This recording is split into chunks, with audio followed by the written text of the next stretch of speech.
The views and opinions expressed in this podcast are those of the individual guests.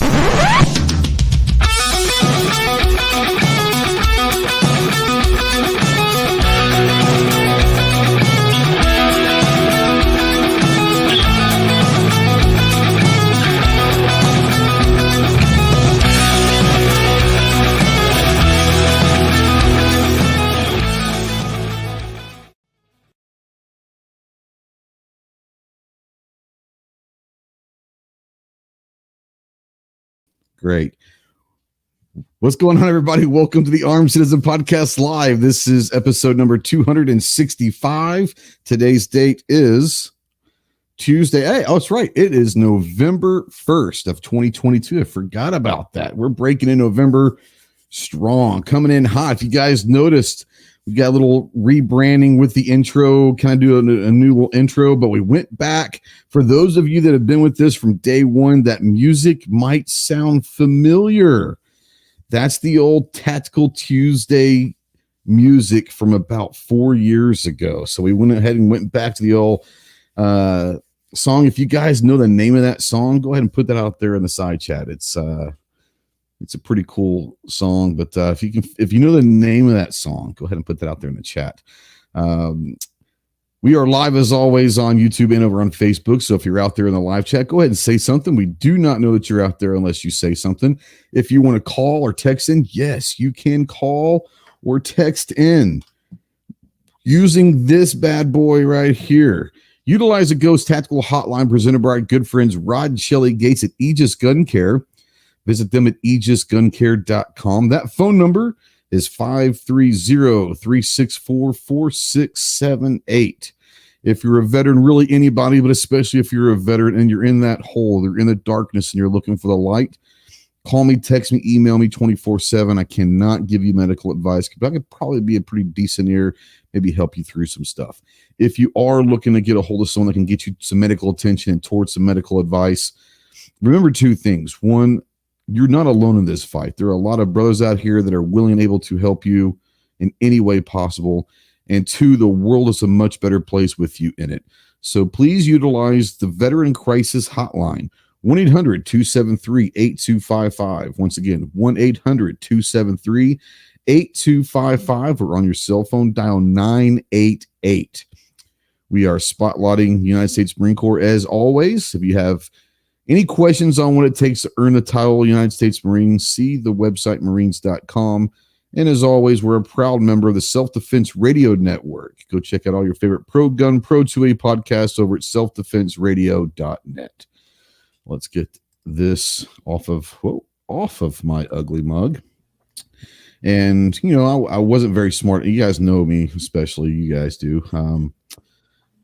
I went through like half of my spiel there muted. So you gotta love it, you know. I'm not smart. I understand that. I recognize that. I embrace that. But damn, sometimes it's embarrassing. We gotta say hello to our good friends out there from Gear Reports, the Executive Vice President of Food and Beverage. What's up, TJ? How are you? Not much, man. I'm pretty good. Pretty good. I get better titles as every time I get on the show. I'm excited. Hell yeah, you do. Hell yeah, you do. You know, your headset matches your chair now. That's kind of cool. I just noticed that. All fancy.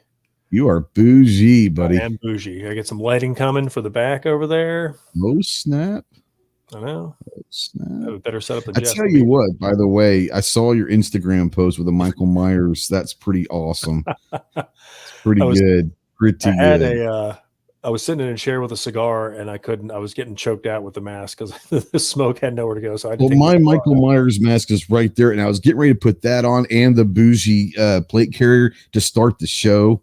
I thought about it. We need to make that happen. We need to take our Michael Myers mask and the carrier to Vegas and do a picture. I think that's got to happen. Well, I'm bringing the carrier. Yeah, and how the mask doesn't take that much to throw. Or hell, you could buy a Michael Myers mask in Vegas, I'm sure. But I think that needs to happen. It's got some use on it. It's got some years. Let's definitely make that happen. Let's make that happen. Faux shizzle my nizzle.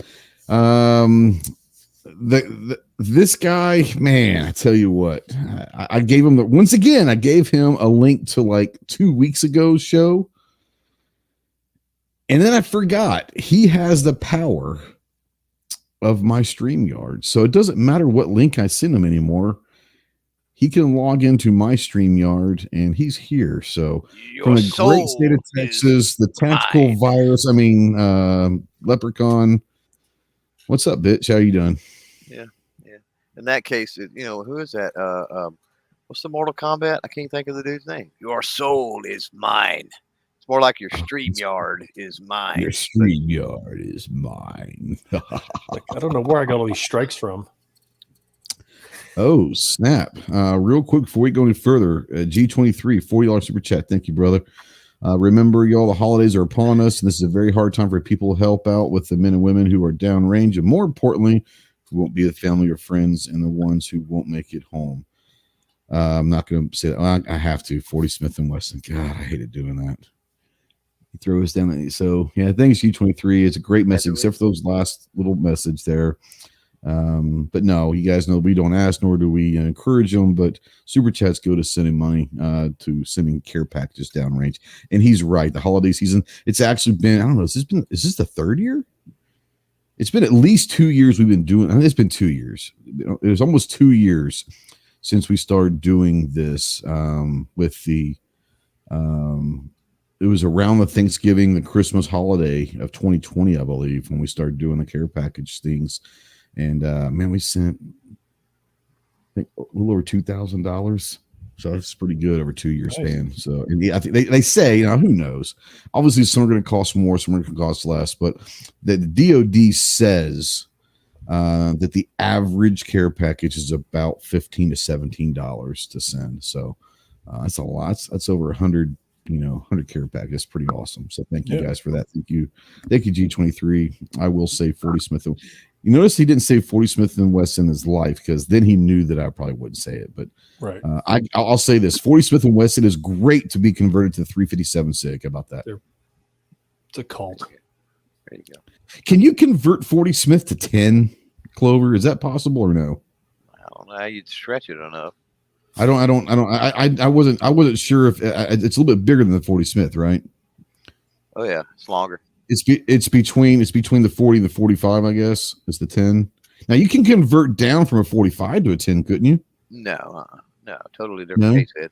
No, totally different case head. 45 is way too big in diameter.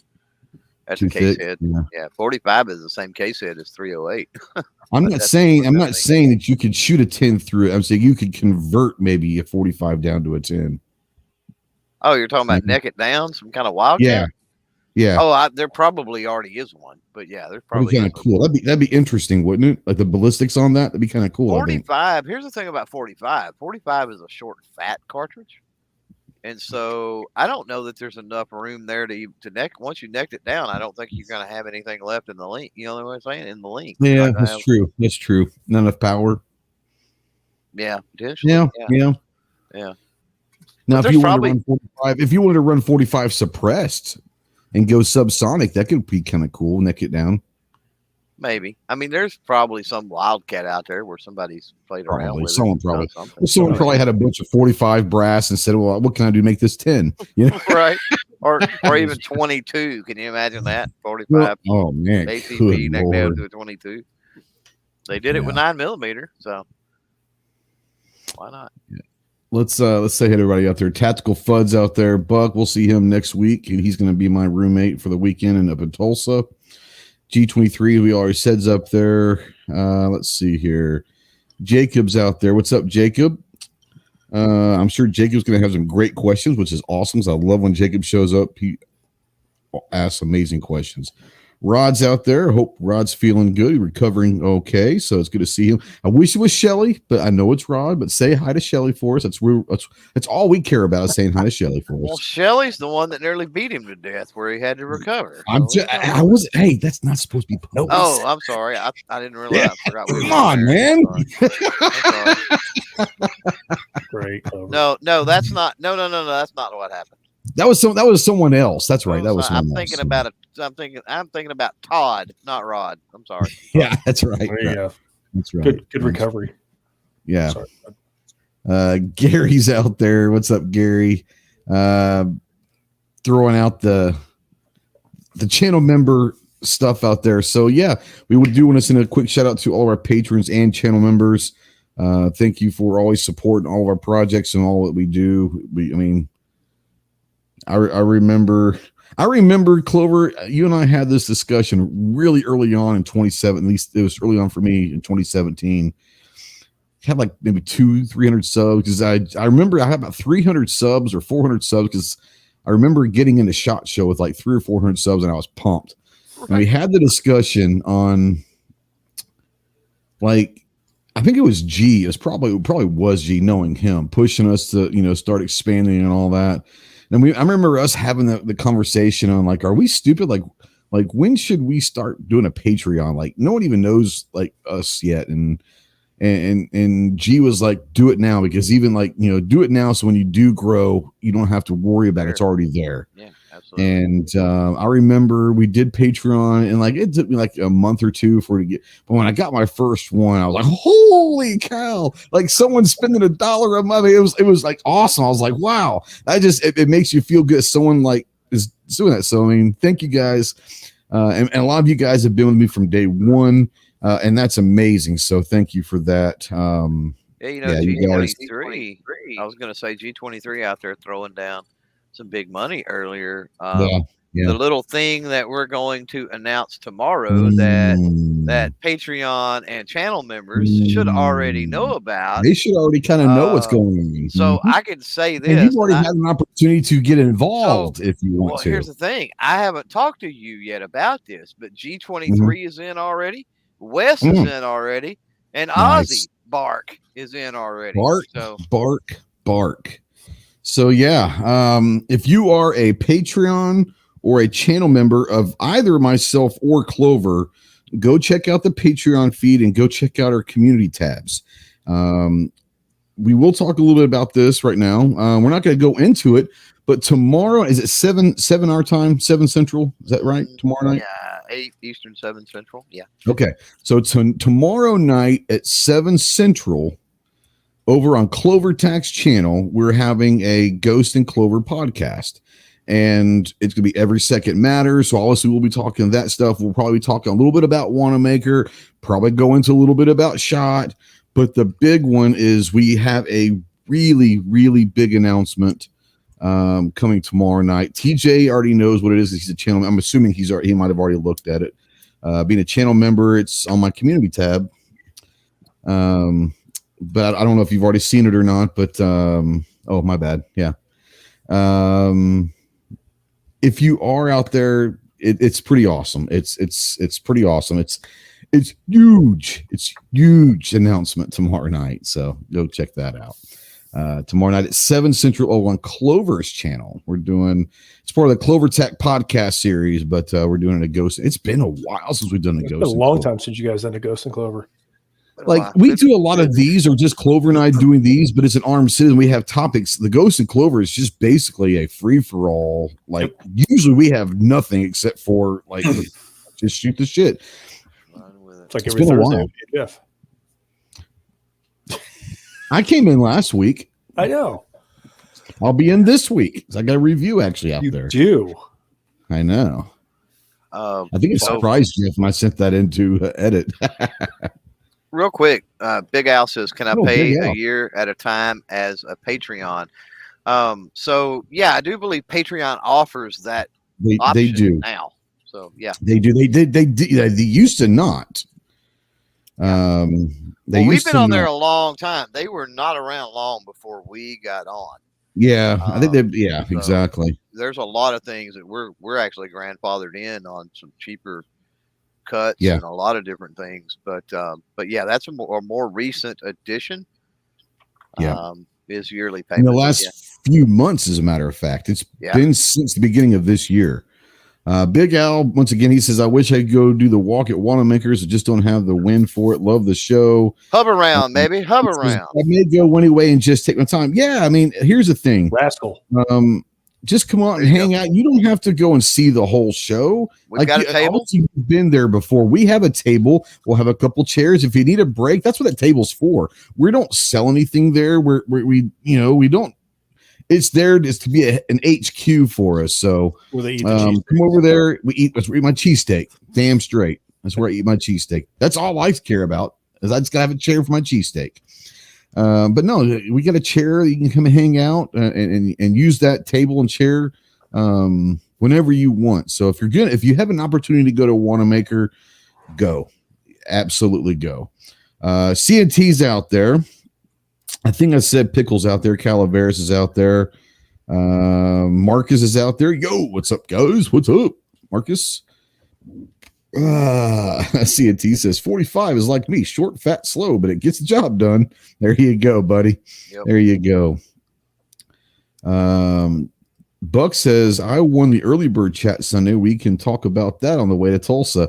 Yeah, when I saw that when Buck won, I was like, good Lord, I'm going to spend 4 hours with Buck, and all he's going to do is talk about winning the early bird giveaway. So, no, I'm looking forward to riding and hanging out. Buck to be a lot happier this year than he was in years past because I have my CPAP now, and he's not going to have to worry about the loudness that can come out of me when I sleep.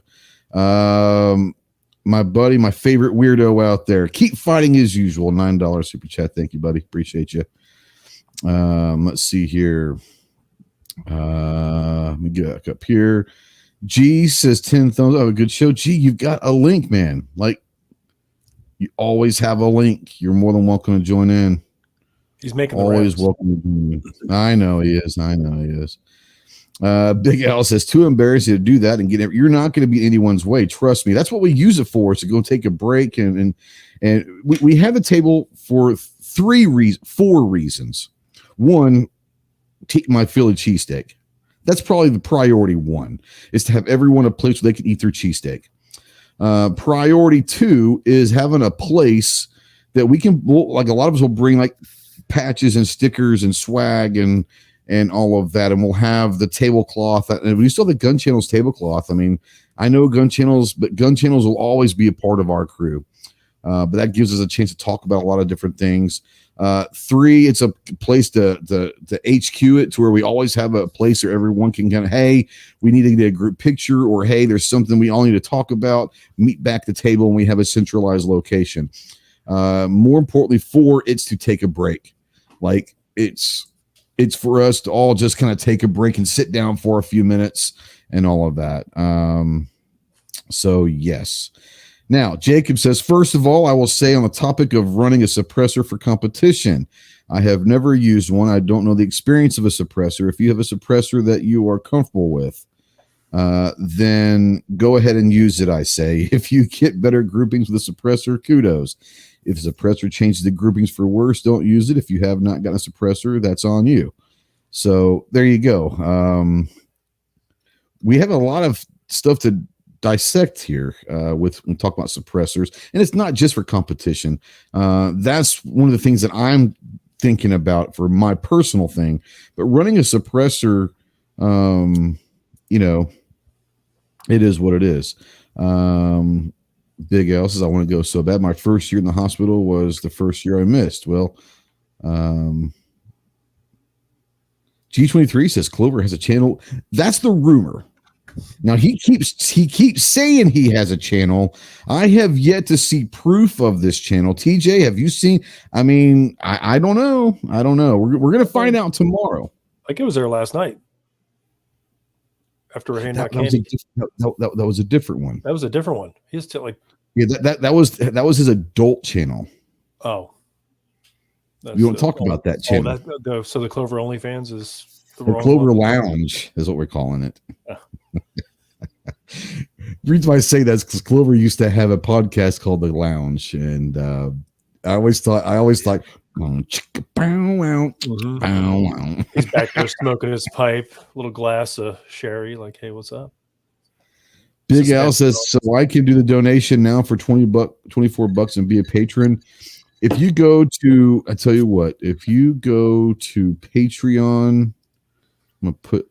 I don't do this. I don't like doing this, but if you're asking, then I will do it. I'm gonna put the link out there for Patreon, and there should be a button that says become a patron and all that, and it'll walk through the different levels that you have to choose, and it'll give you payment options and all that. You don't have to, Big Al, I'm not saying you have to do it, but if you're interested in it, it's there for you. I don't know if there's any requirements or not. I know that a lot of people have it available. I haven't signed on to any. I haven't joined anybody's Patreon lately, so I don't have any experience with it. I've joined a couple lately, but I always do like the monthly things. It kind of it's easier for me as a creator because it does the transfer between money going out and money coming in on Patreon for you, kind of. So, but at 24 bucks, may wait till tomorrow. Just saying. If you've only got 24 bucks to spend. Yeah. Let's see here. Marcus says, I'm just a spectator on this topic. My state will not allow suppressors. Sucks to be me. Can't wait to move to a free state. This is true. Mario's out there. What's up, Mario? Let's see here. Misty Mrs. Wayne says hello. I believe she won a giveaway last night as well. Did she not? On like the third try? On the third try or something? I know. Freaking Gort, man. So I hadn't seen anything like that before. So we spun and Gort won. And it's like, I told everybody, you got to be present to win. Got to be present to win. And spun it. Gort won. We hung around. I set a timer. The timer expired. We spun again. And Gort's name come up again for a second time. It sure did. So he had extra time. And I guess he had bailed. I mean, hopefully he didn't have to go to the bathroom or something. But it is what it is. And so she was the winner of the Ren and Stimpy figures, which was really awesome because she said growing up, her parents wouldn't let her watch Ren and Stimpy. Yeah. Yeah. That was pretty cool. Yeah, because I even put a comment that says, we need to make sure that her parents are okay with her winning these figurines. Right. You know? Right. Now, Big L says, I still don't see it on the page. What am I doing wrong? So here's the thing, Big Al. Have you signed up for Patreon? Like, you have to create an account. That might be one of the reasons. Until you're logged in, it may not give you access to do all that. So you might have to just create. It's free to create an account on Patreon. Yeah. Let's see here. All right, let's get through. Mandatory carry hates cheesesteak. Man, just knew something was wrong with that dude. No kidding. No, it's confirmed. You guys can boost people. I used to be like that. No, So let you me back have up. no I run didn't maker. hate. I've always liked cheesesteaks. I don't know that I always hated cheesesteak. I don't know that was the thing. It's just I just never was like it. I was like, it's okay. I never really thought about it, and then I tried one there, and oh my god. He's mandatory carry says, wait, would you consider adding an educational display at your not booth? I asked because I have an idea. Yeah, like I remember, was it a few years ago? We had maybe 10, 15 of us stand. We all got a house together, and that year we did water pistols and did for which one did we put out there? It was one of the youth safety.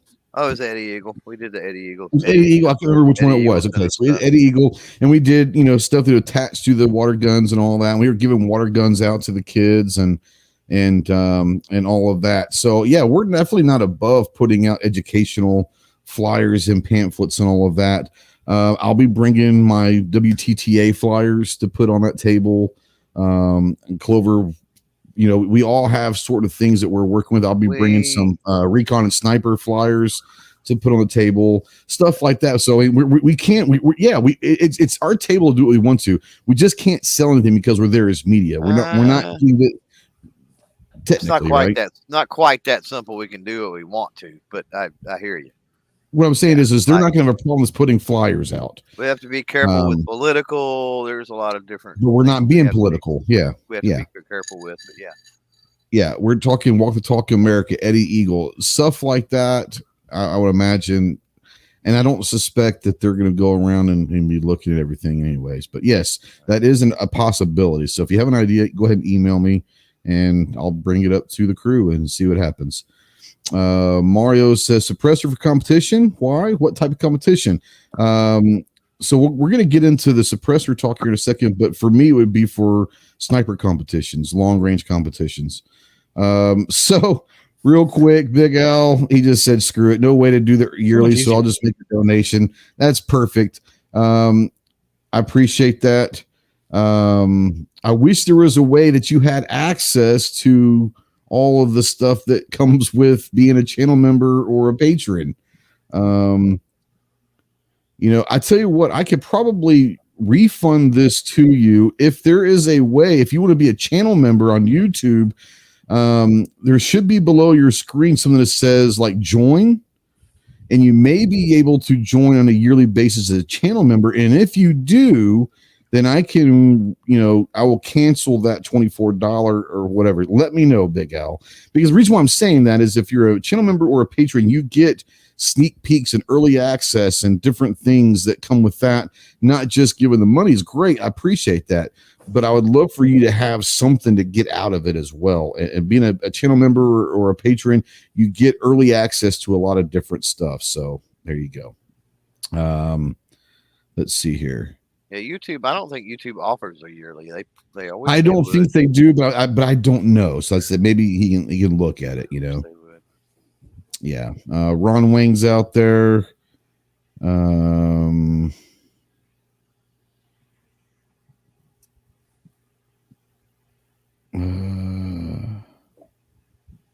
Well, I appreciate it. He says, no, it won't do it, but it's okay. I appreciate you, Big Al. Thank you very much. Email me, bro. Email me. My email is going to be down here. Just send it to ghosttactical@yahoo.com. Email me. Send me your address. I'll send you some maybe some cool stuff. How about that? As a thank you. I can do that for you. How about that? Anyways. All right. Before we get into the suppressor talk, as you guys know, every Thursday, Saturday, and Monday at 10 a.m. on our YouTube community tab, we put on our Ghost Tactical polls. We like to have a little fun with them and all of that. I'm going to have to share my screen for this first one because it's a picture poll that you actually need to kind of see the picture. So everybody just pick let's do this. So our first one has 1.2 thousand votes. And it says, of these, what is the best costume? So we had French Kiss. I don't know if you guys can see that okay or not. Basically, it's mimes dressed It's up like Kiss with it's mimes with the face painted like Kiss. But I think it's pretty French Kiss. I think it's pretty cool. Then you have Chef Vader. Grayscale, which I thought was cool. Everything's gray. They painted the gray and white. And then Green Army Man. I mean, Green Army Man. Yeah. So obviously you can see the results. Green Army Man wins by a landslide. That is a badass costume. I don't know how they do that. Like, I don't know either, but it's I've pretty seen cool. those. I've seen those before. People do that, and I don't get it. I don't know how they do it that well. It's awesome. But yeah, that one wins in a landslide. French Kiss and Chef Vader tie at 14%, Grayscale at 10. What would you guys, of those four, would you guys have chosen? I chose Green Army Man. I know 100% would have been Green Army Man. I think Grayscale probably would have been my next pick simply because that's just so hard to pull off. Like it's like the Army. It is like the Army Man. Anyone do Grayscale, I never seen anyone do that, and it was great. I was like, it's a lot like the Army Man. You know what I mean? Yeah. It's kind of the same thing. You really have to pay attention to your colors and your shades, and it all has to match. And it's a little more. I mean, doing a mime that's Kiss or Darth Vader costume, it's like a lot of that you can phone in. Yeah. Yeah. Our second came out yesterday. It's got 1.6 thousand votes. Of these, what's the worst candy for Halloween? So put yourself in the mindset of your 10-year-old self and remember what was the worst candy you got back in the day. Your choices are candy corn, Tootsie Rolls, Almond Joy, or black licorice. TJ? Not even a choice. You didn't have to put anything up there. Candy corn. Hate candy corn. I do too. And I hate black licorice, but I will eat black licorice just because it tastes like Jägermeister more than candy corn. And see, I'm not I honestly would eat the candy corn before I'd eat the black licorice. No, I hate candy corn. I'd eat both of those before I ate the almond joy, though. I cannot stand coconut. Here's the thing. I love the smell of coconut, but I can't stand the taste of coconut. No, Smeggy says, why so much candy corn hate? I like it. I agree with with the snowman would like it. I agree with Maggie. What's not to like about sugary wax? Come on. Because they came out with this thing called gummy bears and gummy fare. It's way better than sugary wax. Yeah. It's just 223 says, did you get my candy corn pick? I did not. Hey, you know, send it again. Candy corn makes really good ear pro too, by the way. Just saying. I've heard that. And it tastes the same even after it's been in your ear. So, I'm going to say, like, if you eat it, then you wouldn't know that it was in your ear. It's just taste whatever. I mean, yeah. It might improve the taste, as a matter of fact. Tootsie Rolls could play decent ear pro if you wanted to. Good potential, yeah. Custom mold them. I'm a fan of. I like Tootsie Rolls.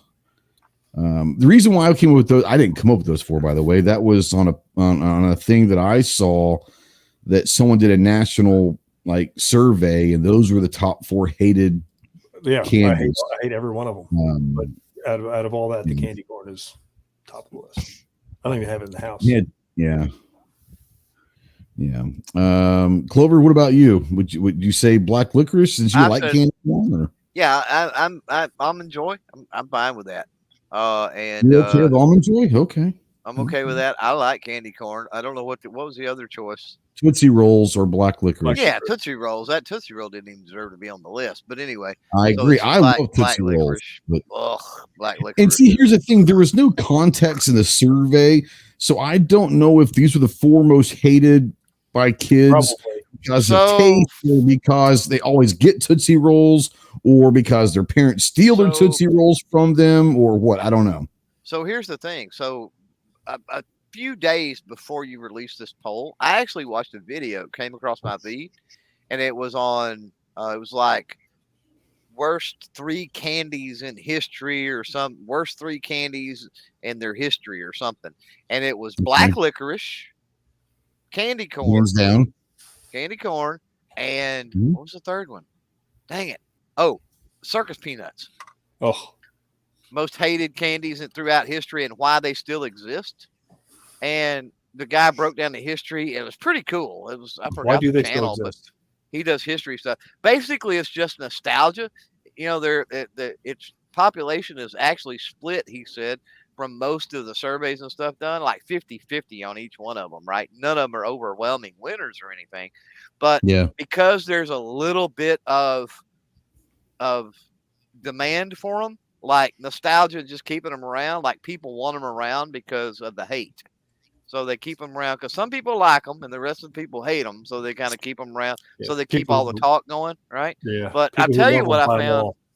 What I found interesting on the candy corn was he talked about the history of candy corn, and I always assumed it was a Thanksgiving Halloween thing, right? And it because of the corn, candy corn had nothing to do with that when it was first created.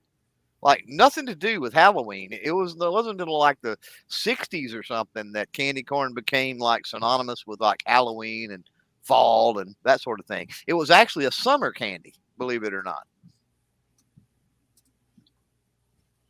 Yeah. I remember the top 3 favorite candies in that same survey. 2 of them I get 100%. The third one, I like them, but I don't see kids. The number 1 will surprise you. Number 2 was M&M's. Yeah. Right. Number 3 was Skittles. Yeah, okay. M&M's and Skittles. I'm just saying that those are mainstays. According to this survey by kids, their favorite candy to get for Halloween was Butterfinger. Now I love Butterfinger, but that surprised the hell out of me. Yeah, Simpsons. I was really surprised about that. I can see it. Yeah, I can see it too. I like Butterfingers. Yeah. Our last poll kind of comes off the heels of last week. Came out Saturday, 1.2 thousand votes. Do you reload? Yes, no, not yet, but going to start. I'm in the no, but going to start. That's where I'm at. I'm the same. And Clover is a yes and a no. Used to, but really not much anymore. Well, I can at any given moment. So That's what I'm saying. But you haven't in a while. Yeah, I don't know. I mean, I have loaded some stuff, but yeah, I mean, a few dozen rounds in the last 6 months, 8 months, 10 months, a year. I don't even know. Would you call that loading? I don't know. Calico Jack, don't lay a finger on my Butterfinger. The two best ones were don't lay a finger on my Butterfinger and let go my ego. Let go my ego, one of the greatest commercial lines in the history. So Saturday, I went down and spent some time with my daughter. We went to a concert that night. Went to go see Gin Blossoms and all of that. I had a great time, but we went to the grocery store to get some stuff for like a Rotel cheese dip and all that for the football game and all that. Good stuff. And we were talking. Oh yeah. And we were talking about different things. And oh my God, my mind just went blank. I have no idea where I'm going with this. It happens from time to time. Byproduct of the cheese product. Byproduct of a lot of stuff in my life. Oh my God, where am I going with this? This is painful. No, neither do I. Just made from real kittens. It's great. Lego my ego. That was where I kind of was started from. The concert, making some cheese. Went down, watched the Gin Blossoms. Yeah, but I don't remember where I was going with it. I don't know. It'll come back. It'll come back. I think it had something to do with slogans or something. It had something to do with food because we were at the grocery store. That's where I was going with this. I think Frank's hot sauce, the best one ever. The old lady, I put this shit on everything. Oh, that's where I went. That's where I was going with it. That's where I was going with this. So we were talking about something, and we were gonna get some ground beef, and I said, "Oh, where's the beef?" She had no idea. She looked at me like, she's like, "What?" And I was like, "Where's the beef?" And she's like, "You're so weird." I'm like, "You?" I said, "Oh my God!" I said, "I get you." I figured everyone like has known that. She's like, "What are you talking about?" I said, "It used to be the Burger King slogan back in the 80s. Where's the beef?" And she's like, "You're so weird, Dad." And I was like, "It was a huge thing." Like I said, she had never heard of it. There were T-shirts. I said, "Yo quiero Taco Bell." The other day, and somebody looked at me like I was crazy, and I'm like, "This younger generation, they have no idea." You don't remember the little dog that they actually had little bobblehead dogs you could put on your dash back in the day. So she's 25. So she's too young to remember even classics like the Budweiser frogs. Like she doesn't remember the Budweiser frogs. She doesn't remember. She's too young. She has never seen the Bud Light Bowl on the Super Bowl. They used to have the Bud Light versus Budweiser, the Bud Bowl. She's never seen. It's just like, man, like she's missed so many good things. Changed the marketing since then. I know, but it's like those are classics. But she looked at me and I said, "Where's the beef?" And she was like, "You're so weird." And I'm like, "Okay." Killian, we still say that around the house. Like we put that shit on everything. Exactly. We have the giant. Jesus, our grandparents would be ashamed of all this candy hate. Spoiled generations can be identified by the number of candy snobs. He says, "I only hate some of the most vile flavor candy, but overall, I'm pro candy. I'm very pro candy. I like pro candy. I'm not a big chocolate guy. I don't like a lot of chocolate in my life. Chocolate. The most beautiful thing about Halloween when you get older is either the dad tax or the granddad tax. My granddad taxed my grandbabies yesterday, and it was wonderful. I'm like, what do you have in there? Let's look at this. We handed out candy, and the good thing about our is I buy what I'm going to eat. Yep. So Yeah. there's no Yeah. candy corn, there's no almond joy, there's no black licorice. It's all the stuff I want to eat when I don't hand it all out because I'm like, you only need a piece. Crystal's giving them handfuls. I was like, whoa. Let's be a little stingier here. Yeah, save some for me. The idea is to have stuff left over here. Okay. I buy 2 bags, one for the kids, one for me. Jacob says, I'd love to get into reloading. However, I want someone to teach me how to do it properly, not through some random Joe Schmo's YouTube videos. Man, there's a lot of good online resources and channels. Don't fall into that trap. Yeah. Ooh, what you talking about, Willis? Great line.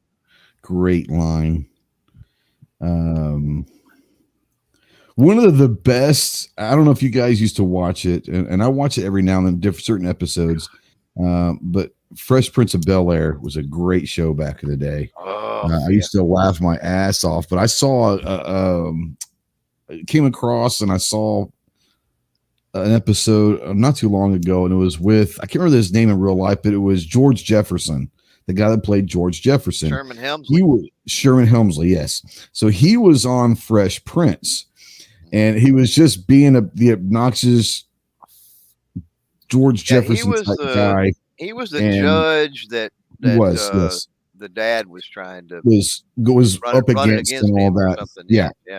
And they had him over to the house and all of that, and it was hilarious. And then what was the butler's name? Was it Jeffrey? I think it was Jeffrey. Yeah, it's Jeffrey. Yeah. Jeffrey walks in, and Sherman Hemsley goes, Benson, I didn't know you were real. The Benson reference brings me back to when I was like 4 or 5. My dad used to watch Benson, and he's like, Benson, I didn't know you were real. It was hilarious. Yep. One of the cool things. Spuds McKenzie. Oh, I'll tell you another one. Spuds McKenzie. You had the grapes. It was what was the Coca-Cola one? Max Headroom or whatever. Headroom. Do you remember the old Swatch watches? Oh man, Max Headroom was cool a TV show. I don't know it was a TV show. I just knew they did it for Coke. Yeah. Yep.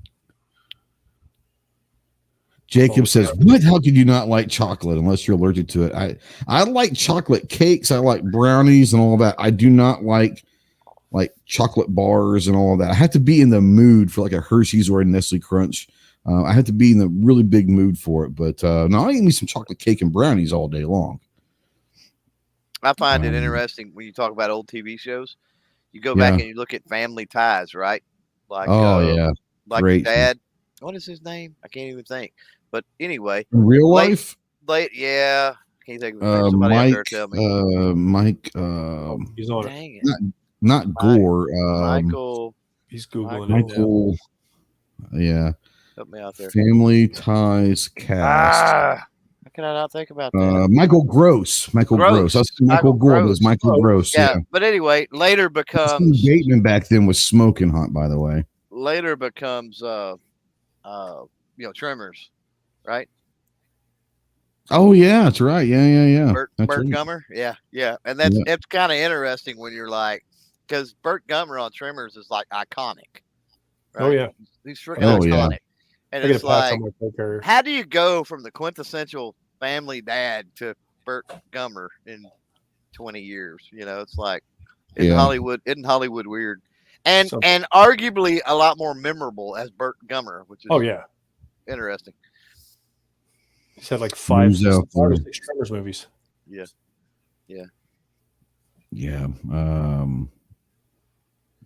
Great. And I'm sure everyone's going to say they had great ones, but I think the 80s, the 80s was just, they had some great classic stuff back then. It was so good. So good. The good All right.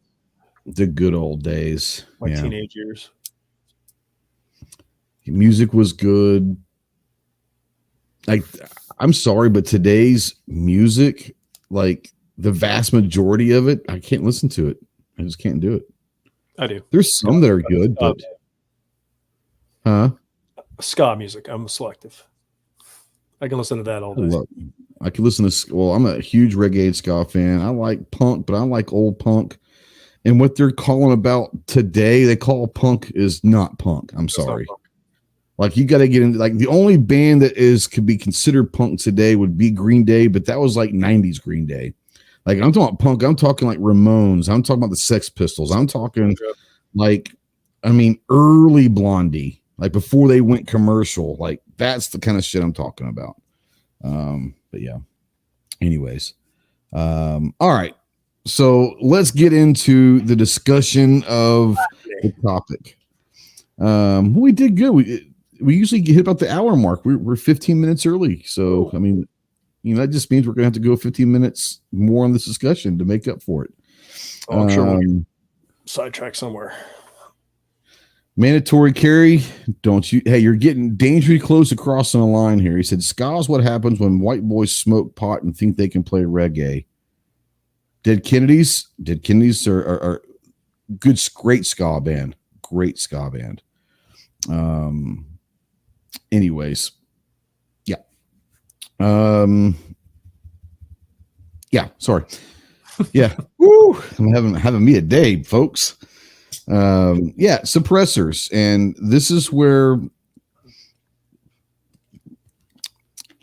I've been contemplating getting a suppressor for the last week or so.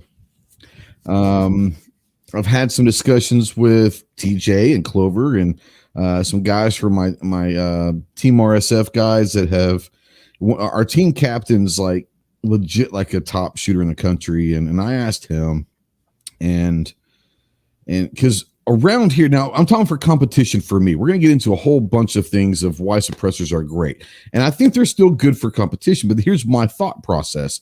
Around here, 95% of the guys around here shoot muzzle brakes. And I've got a great muzzle brake that I love on my rifle. You can see it. It's an Area 419 muzzle brake. It's great. Love it. Supposedly out west, like Utah, Wyoming's, the Montanas, the Colorados, the Mexicos, where maybe the air is lighter. I don't know why. Maybe just because it's a way of life more out. Seriously, I don't know. But a lot of the guys that shoot the long range competition go suppress instead of muzzle brakes. So I was talking with some guys, and one of the guys from Team RS said, "Look, like of the top 20 that finished this year at nationals, like half of them use brakes and half of them use suppressors." I was like, well, that fucking helps. Like, thanks, But I think what it comes down to, and Jacob was kind of right. It depends on what you grew up with. It depends on what you like. The elevation, the light air, maybe out west, the suppressors do help in certain aspects, and they do if you're closer to sea level. Like we're about 500 feet here where I am. But it's not a mile, like they are in Colorado, Wyoming, and all of that. So there's a lot to be said, but there's also a lot of people out there that might be thinking about getting into the suppressor game just in general. And I shot a bunch of them, but I've never owned one. And I think, TJ, you're in the same boat as I am. Now, Clover has owned suppressors and does own suppressors and all of that. Aside from the obvious of cutting down maybe on having to wear ear protection, or the noise at a range, or the noise in the tree, or wherever you are hunting or whatever, the noise factor, there are a lot of other factors to support using a suppressor, not just from the sound variable. Clover, if you had to kind of give your 3 reasons why you think suppressors are something that people should look at, like, do you have a list, or like, what are the main reasons why you like suppressors? You've got several of them. Oh, I'm snobby when it comes to suppressors. But yeah, I want the Hollywood quiet. Like, it's pointless if you can't get it as quiet as humanly possible. But yeah. What was your question? What do I like about him?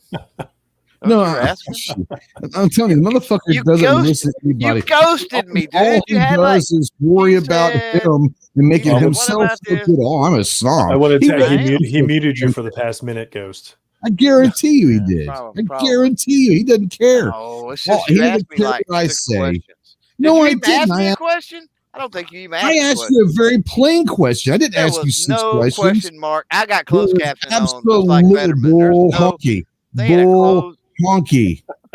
The question is what are your few reasons why you think the suppressors are legitimate? Like, why should people get into suppressor game? See, he wasn't listening. He was not listening. Nope. Why should you get into? Because you want to, I guess. That's like asking why should you get into firearms, man? Like, you're gonna have different reasons. Maybe you want. I'll ask Maybe this. you want the I'll recoil ask reduction. this. Maybe you want. I'll ask this in an East Texas plain, simple way that maybe even you could. What are some of the benefits for using suppressors? How about that? Recoil reduction. Obviously sound reduction. I don't know. That's the big two anyway. You gotta put in there. Looks cool as hell. Tactical. Totally depends on what suppressor you've got on what rifle. Because a big honking suppressor on the end of a thin barrel hunting rifle don't look that good. Yeah. No, I hear you. At that point, it's function over form all the way. Yeah. There's a lot of misconceptions out there in the chat, by the way. I'm seeing with suppressor talk. We've got to talk about. Yes, we do. Yes, we do.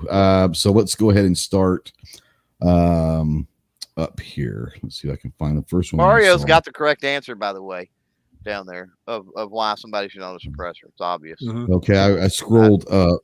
I defer. Here, I'll do it. I defer to Mario. Here you go. Oh, absolutely. You can cook bacon on a suppressor. That's the main reason. 100%. Yeah, he wins. It is one of those things that you can take with you and be able to cook on.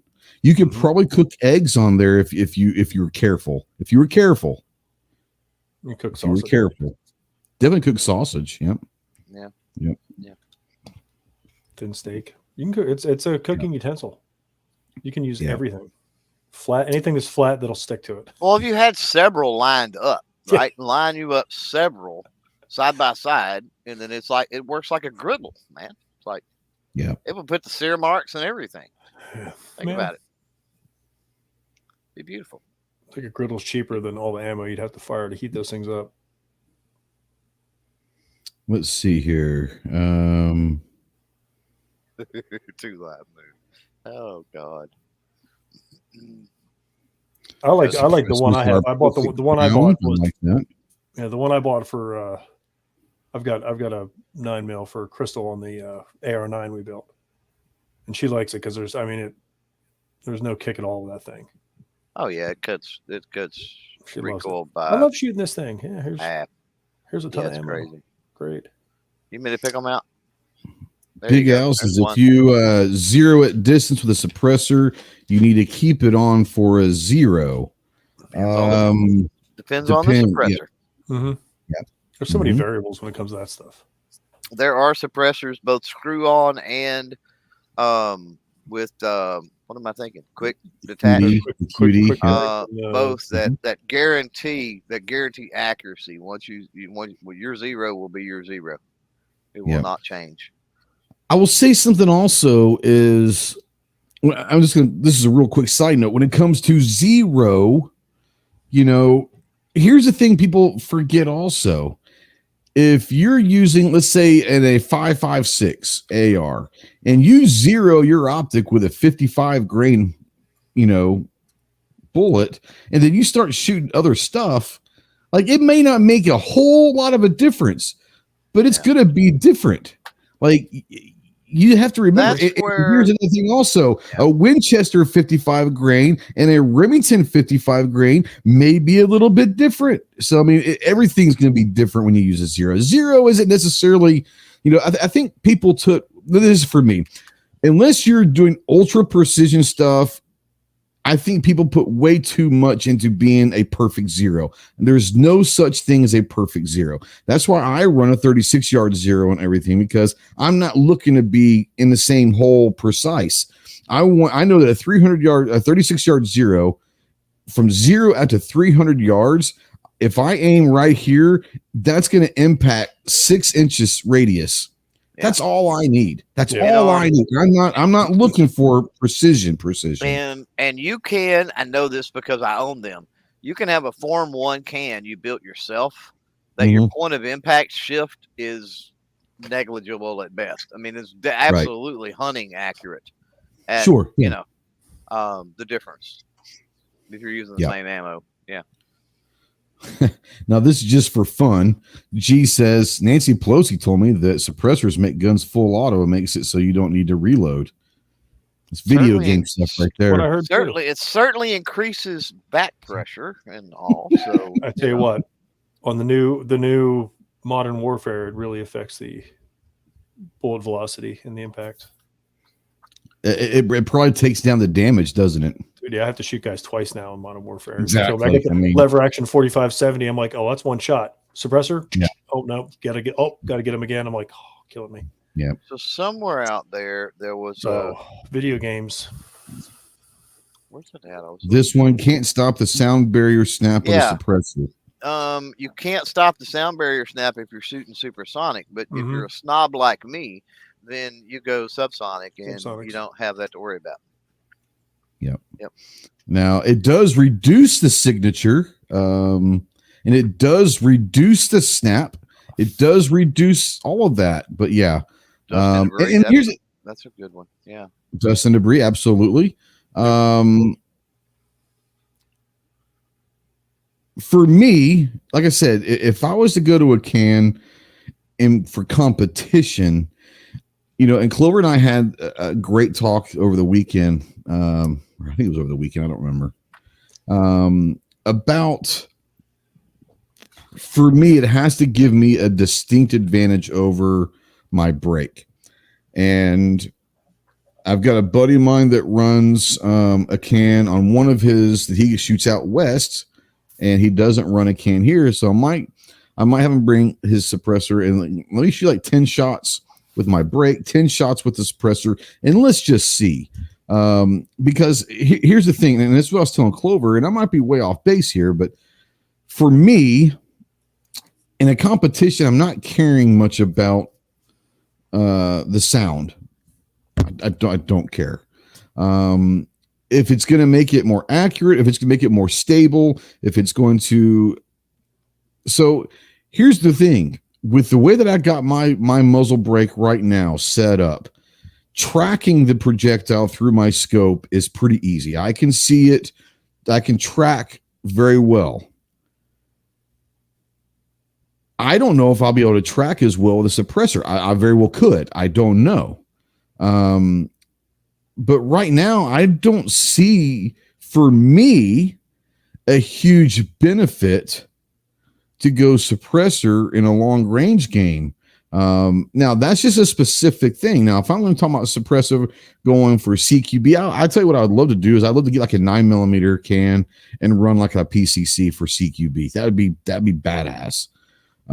But for me, unless there is an absolute something that I'm missing out there, and you guys tell me if I am, I don't see a benefit right now for me to run a suppressor over my break on my long range rifle. Maybe I'm missing the boat here. What do you guys think? TJ, Clover, as far as running a can for competition wise, do you guys have any thoughts on that? I mean, it's one of those, you know, how many different cans are made. Each one's made different. Each one's going to have a different effect. One might work. It might not, but if it ain't broke, don't fix it right now. I mean, how much tighter of a group can you get? And see, here's the thing. I'm not worried about a tight group. Like, right. Honest to God, you just gotta hit the steel, in the PRS game, I'm looking at steel. Right. You know, let's see if I'm at least a 1 MO away, you're hitting. Then I'm probably hitting the steel. Now I'm a sub MOA. You know, I've put groups not consistently, but I have put groups at about a half MOA. When I was zeroing, I actually had about a half MOA grouping. Now I can't do that all the time, but I'm at least, you know, I'm at least a MOA. I'm probably a little bit better than a sub MOA, but at a 1 MOA, the steel that we're going to have to hit in the PRS game, I wouldn't have a problem hitting that. If it was that much of a factor, this was because of me. It was because of me, not because of my muzzle brake or my rifle, right? I mean, if it affected it that much, everybody would have them, and they'd be looking at you like, dude, you don't have a suppressor? What the hell? Yeah. Like you're going to lose. Like, well, right, sometimes it the weight of the suppressor can play a role. A lot of people don't think about that, but I mean that is a thing. As far as muzzle rise, as far as a lot of different things, as far as balance, as far as a lot of different things. I would say in a competition setting, you're almost going to have ear pro regardless for everybody else around you shooting, right? So it's like at that point, like I said, the sound doesn't matter to me. Yeah, it doesn't matter to me. Yeah. Yeah. For the ARs and all that stuff, I like if I could have a suppressor on every one of them, I would. Just because it helps out with muzzle rise and 100%. I'd rather run a can than a break on an AR. 100%. 100%. But for this, I don't know. Big Al says no flash. Is that true, or is that a misconception there, Clover? Does it work as a flash hider as well? Yeah, it does. Because I've seen flashes using cans, very small ones, but I have seen them. No, well, you get them with a flash hider too. All a flash hider does is disrupt the flash. It's not all coming out the end. And with as slow as it releases gases and stuff in a suppressor, it's it's more of a delayed thing. Yeah, it's not nearly as bright and as pronounced. Yeah. Now G says they are I'm not saying that cans are not, or suppressors are not beneficial at all. I'm just saying for me, my personal at long range competition, I don't see the benefit as of yet. I might be proven wrong tonight. But G says they are beneficial to instruction of new apprehensive shooters. Absolutely. 100%.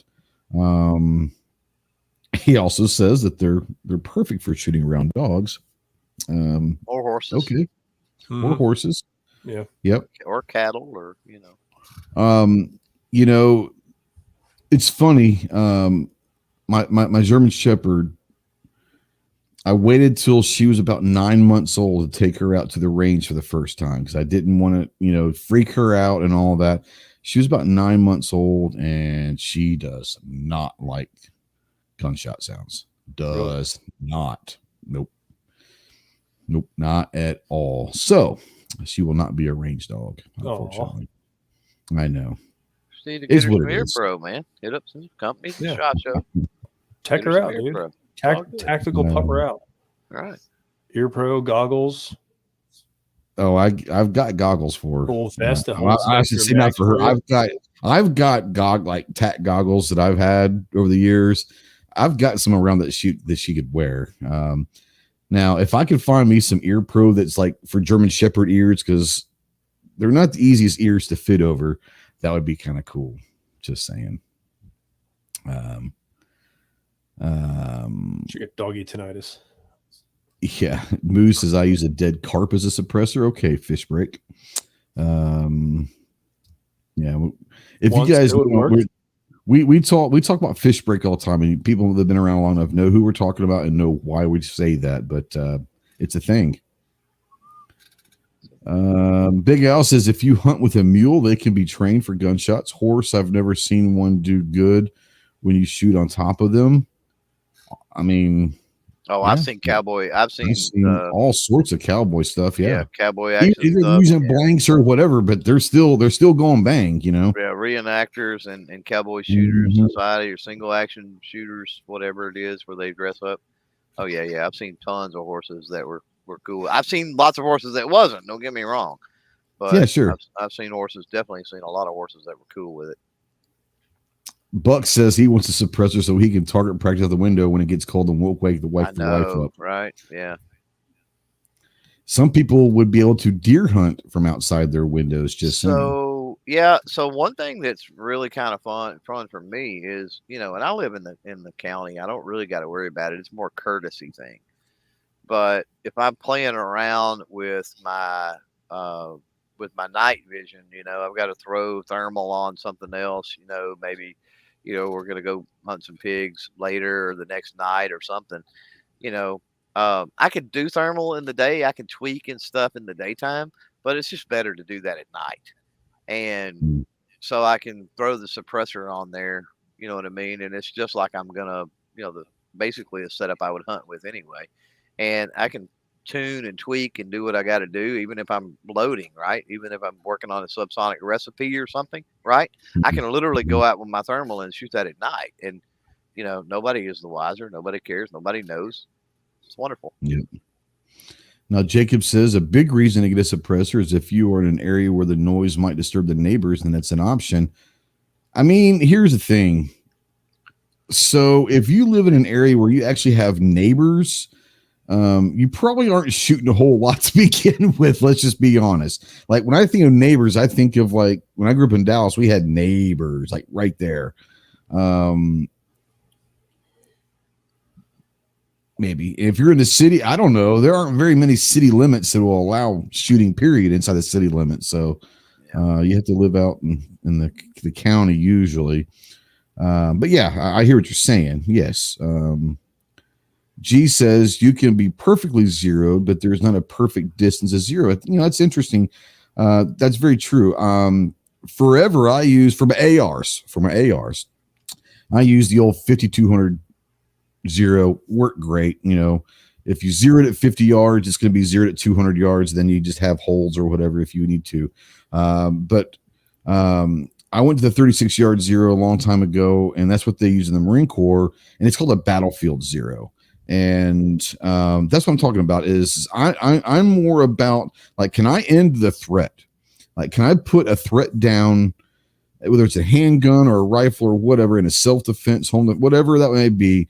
With my AR, I use a 36 yard zero because I know that if I zero it from 0 out to 300 yards, it's going to impact no more than 5 to 6 inches from where I aimed. And that's all I need. If I'm going to put it right there, it's going to hit somewhere in there, and it's going to end that threat. That said, in the long range, I zero it at 100. Now, the reason why I go with this 36 with my AR is if I have to worry about engaging something out to 300 yards to begin with, then is it really a threat? Unless it's a Red Dawn scenario. Like if I have to engage at 300 yards, it's really not a threat. And I'm probably going to have trouble defending myself in court that was a threat to my life. And if it's more than 300 yards and I got to go to the long gun, then something's terribly gone wrong. Now, that said, for competition, I've been using a 100-yard zero, but I do hear a lot of people say they go with a 200-yard zero. And I think the 200-yard zero has been prevalent in the hunting world for a long time. I don't hunt. But I always, in the Marine Corps, I always zeroed at 100, and then we went to 36. But initially, when we went in boot camp, everything was, I think it was easier. It's just probably just easier because we went out to 500 yards.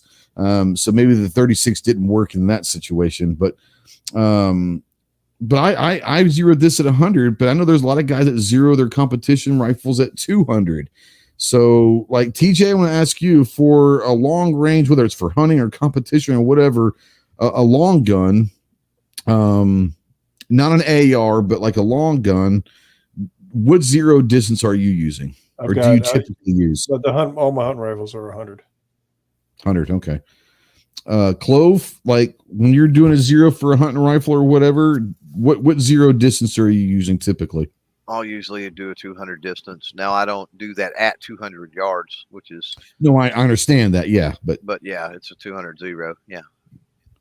Now, is there a reason why you do? Is it because that's what you've always done, or in your eyes, does a 200-yard zero give you better groupings than a 100-yard zero? Yeah, for most of the well, it's going to depend a lot. It's going to be a lot caliber specific, and it's going to depend on if I'm suppressed. It's going to depend on a lot of factors. But if we're talking non-suppressed hunting rifle, and you're talking about potentially 300, 400, 500-yard shots, then yeah, it's going to be a 200-yard zero. If we're talking suppressed, popping pigs in the face, I mean, I could zero it at 50 or 75 yards, and I'd be fine. When I was yeah. I mean, when I was hunting, most of our shots were about, and that's the reason I did it. Most of ours were at 100 yards. You weren't getting any farther out than that because of in this area you've got trees and everything else. You're not getting much more than 100, 200 yard shot. People get really hung up on the the idea of group size and accuracy. They get really, really hung up on it. And it's crazy because you've got people that get really hung up on that probably that a lot of people I've seen that have got, I'm not putting everybody in a box, obviously, here, but I've seen people get really hung up on it that they've never hunted, they've never served any time in the military, and they don't shoot competition. And they're so hung up on this whole accuracy game. And it goes into something that Jacob out there, great question or whatever, Jacob. I was going to get to that one. He says, what's the MOA you speak of? He said, all I know is I can get 3/4 of an inch to an inch and a half at 100 yards with my current setup. Well, if you sub MOA, if you MOA cut the difference, 1 inch at 100 yards. Yeah, your MOA, you're in that MOA range. MOA is 1 inch at every 100 yards, right? So when you're talking about realistic, effective accuracy, I put it in 3 categories, from least precise to most precise. And the hunting world, and we're talking most medium game animals, deer, things of that, pigs, things of that nature. Obviously, if you're shooting jackrabbits or squirrel, that's a much smaller target, and that changes. But if you're talking whitetail deer, if you're talking, you're talking pigs, something like that, that's the least accurate. I mean, you don't even have to have. I mean, 2 MOA would get it done in most circumstances. It's not 3 or 4. Yeah, there's a big area. Let alone sub MOA. You don't need sub MOA. And what you were talking about, Ghost, with what I call combat accuracy, right? Is a little bit tighter than that. You need a little bit tighter. A human torso, for example, is not. You're maybe the size of a moderately sized game animal, right? But, then you've got an AR or an M16, you're talking about a battlefield 0. So with an AR or in the Marine Corps, the M16 or M4, whatever they're using now, you're going to use that 36-yard 0 with that AR. Now, for a designated marksman or snipers, you're not looking for a 6-inch radius. Now we're talking sub MOA. The scout snipers, those guys can probably get half MOA. Yeah, I don't call sniper stuff though combat accuracy. Combat, absolutely. No, exactly.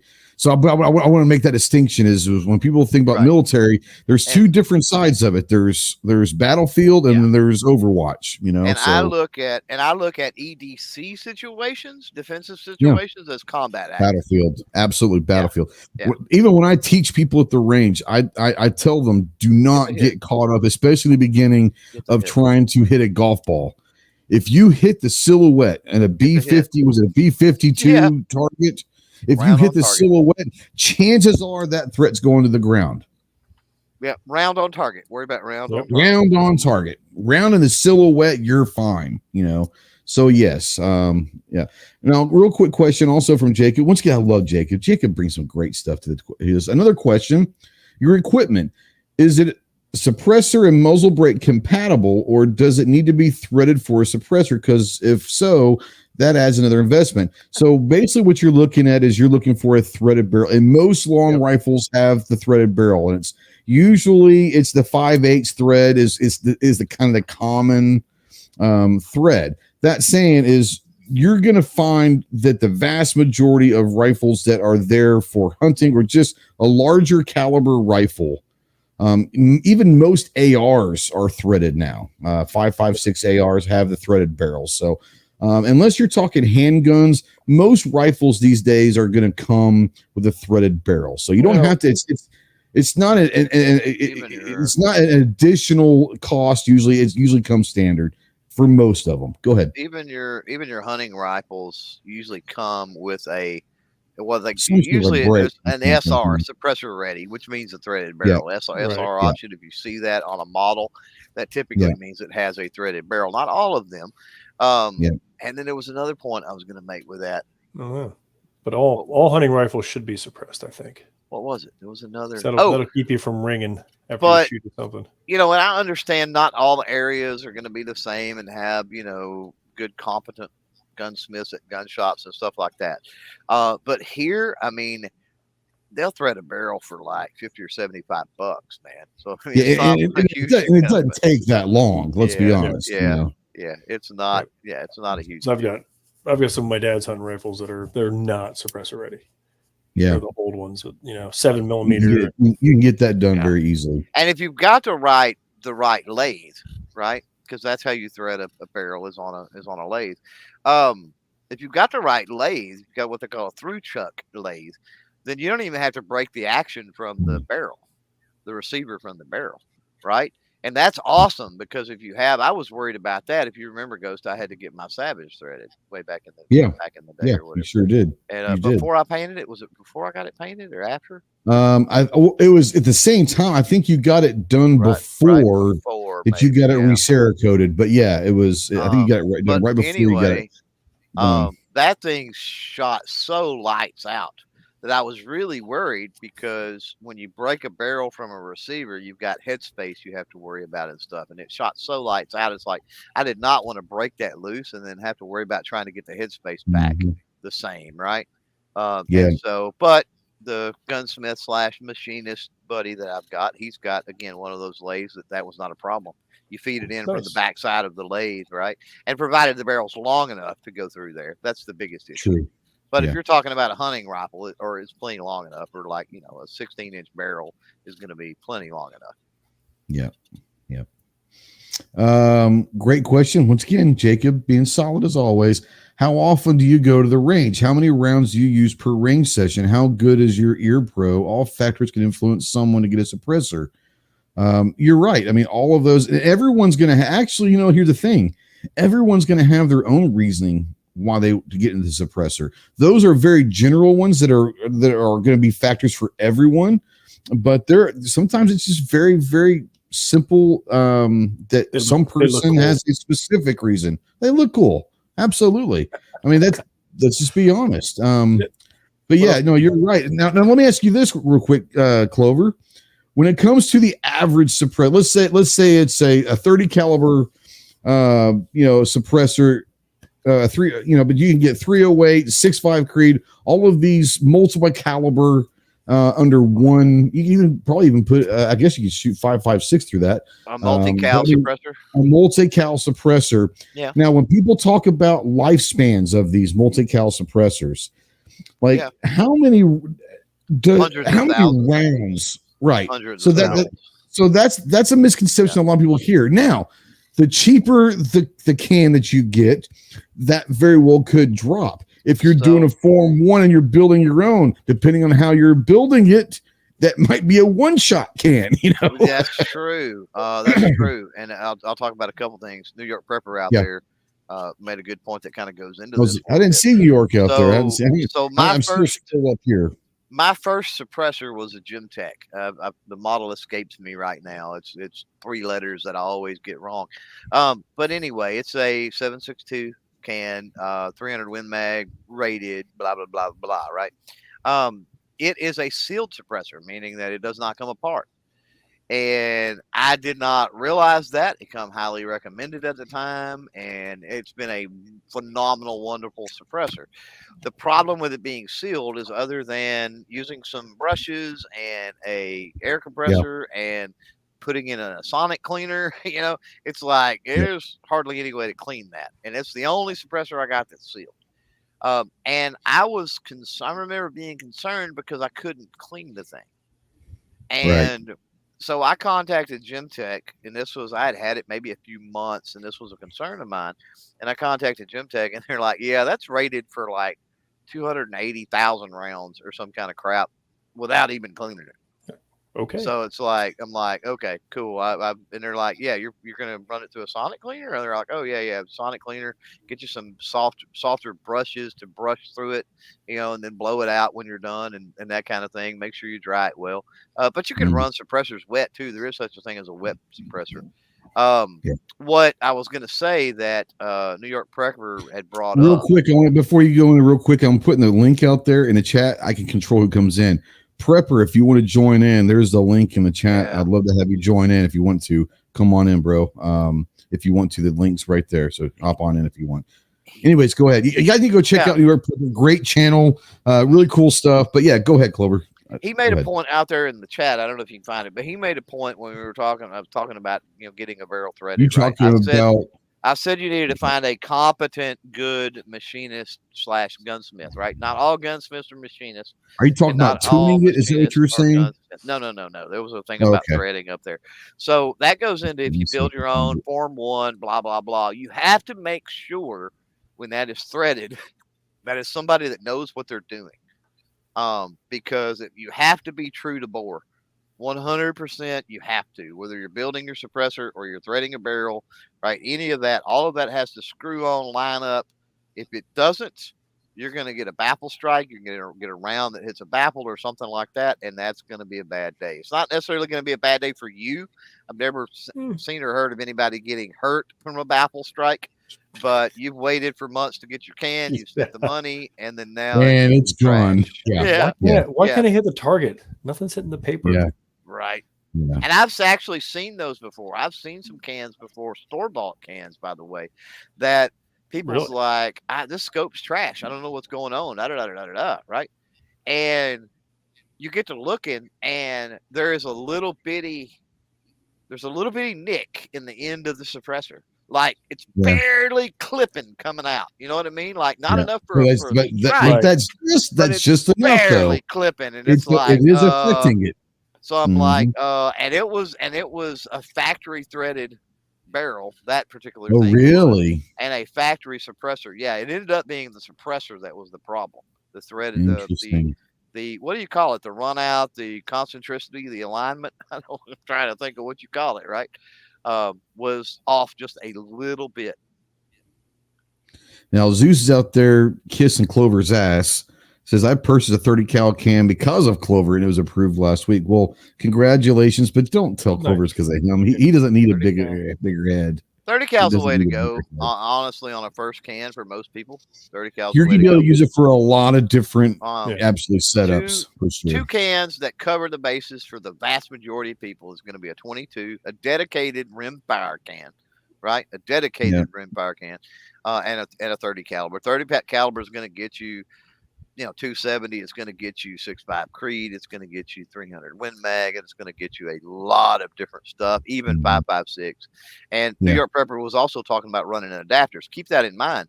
So I've got a Ruger American, and I chopped that barrel back to 16 inches because I wanted it. First of all, I was going to run it suppressed. What caliber, by the way? What caliber? 308. Sorry, 308. Okay, there you go. Yeah. So I was going to run it. So I was going to run it with hand loaded suppressed. It's basically my Coyote rig, right? Maybe 100 yards.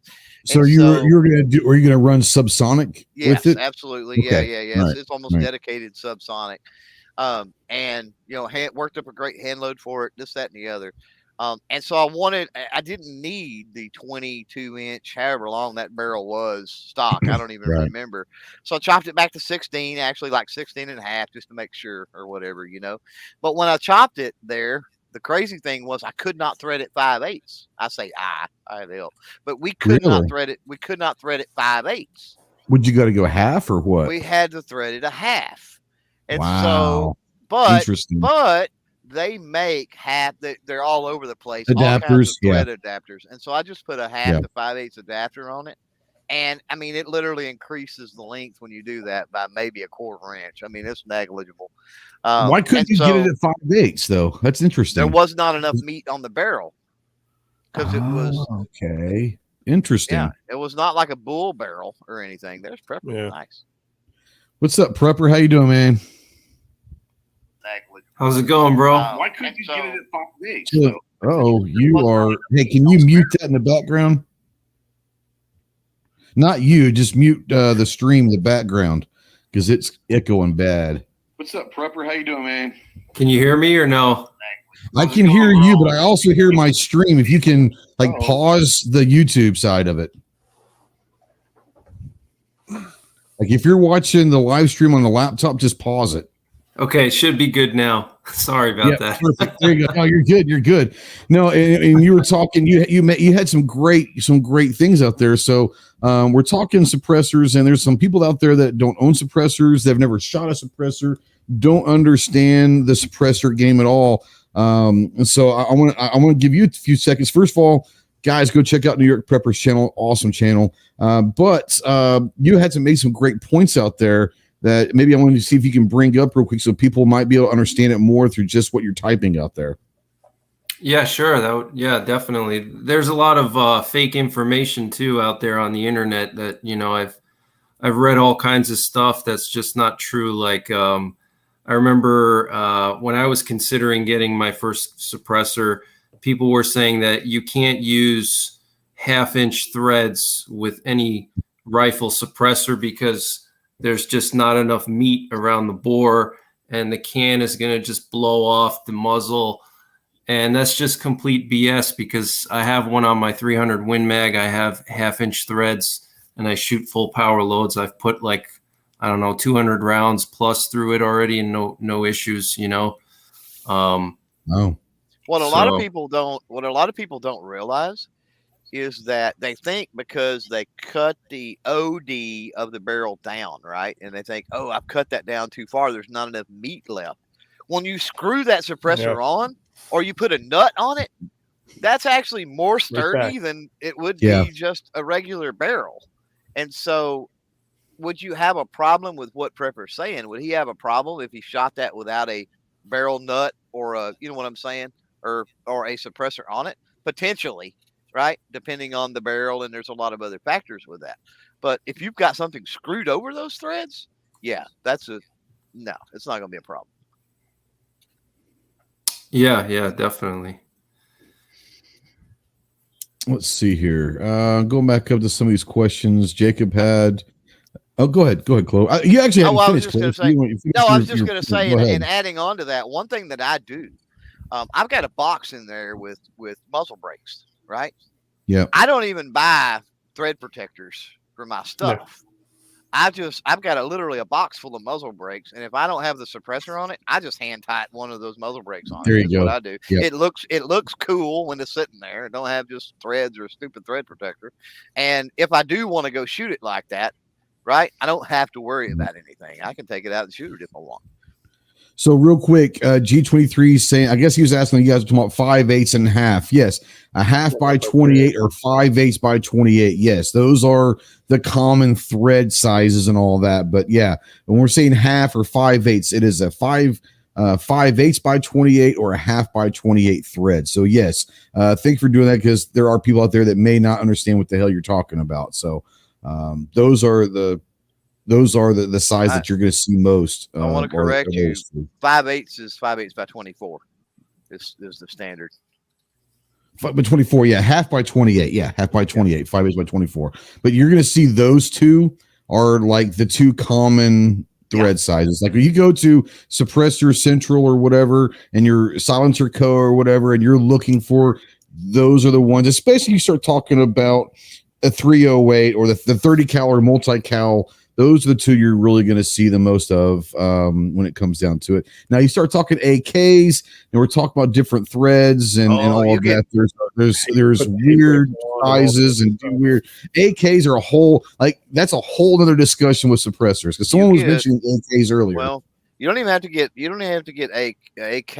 Anything European. Like non-UF, you start getting into metric threads, and you start getting into left-hand threads, like righty-tighty, lefty-loosey don't even. Oh yeah, yep. I've got a couple of suppressors I have are SIGs, and I've ended up buying the different pistons for the different threads. So I get a left-hand thread and a right-hand thread. Yep.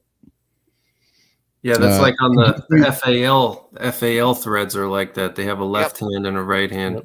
Yep. So I just bought that. You buy the suppressor, then you have to buy another piston, like an extra $80. Like awesome, but now I can do left or right, so it doesn't matter. Yep. G23 says, what about the metric? That's just as we were talking about that. Yeah, I mean, it's just one of those things where that's a whole nother conversation. But if you're looking to get into like a competition rifle or a hunting rifle and all of that. I think Clover's right. I want to ask Prepper what you think. Before you come in, Clover had said if you're looking to kind of get into like the first suppressor, he would recommend going with like a multi-caliber can to start out with. Would you agree with that, Prep? Yeah, that's what I have actually. Yeah, I have a multi-cal. I have two.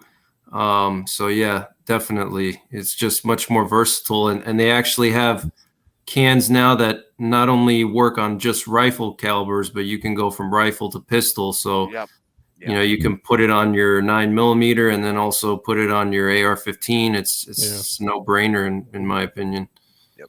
You can adjust the length of them, all that crap.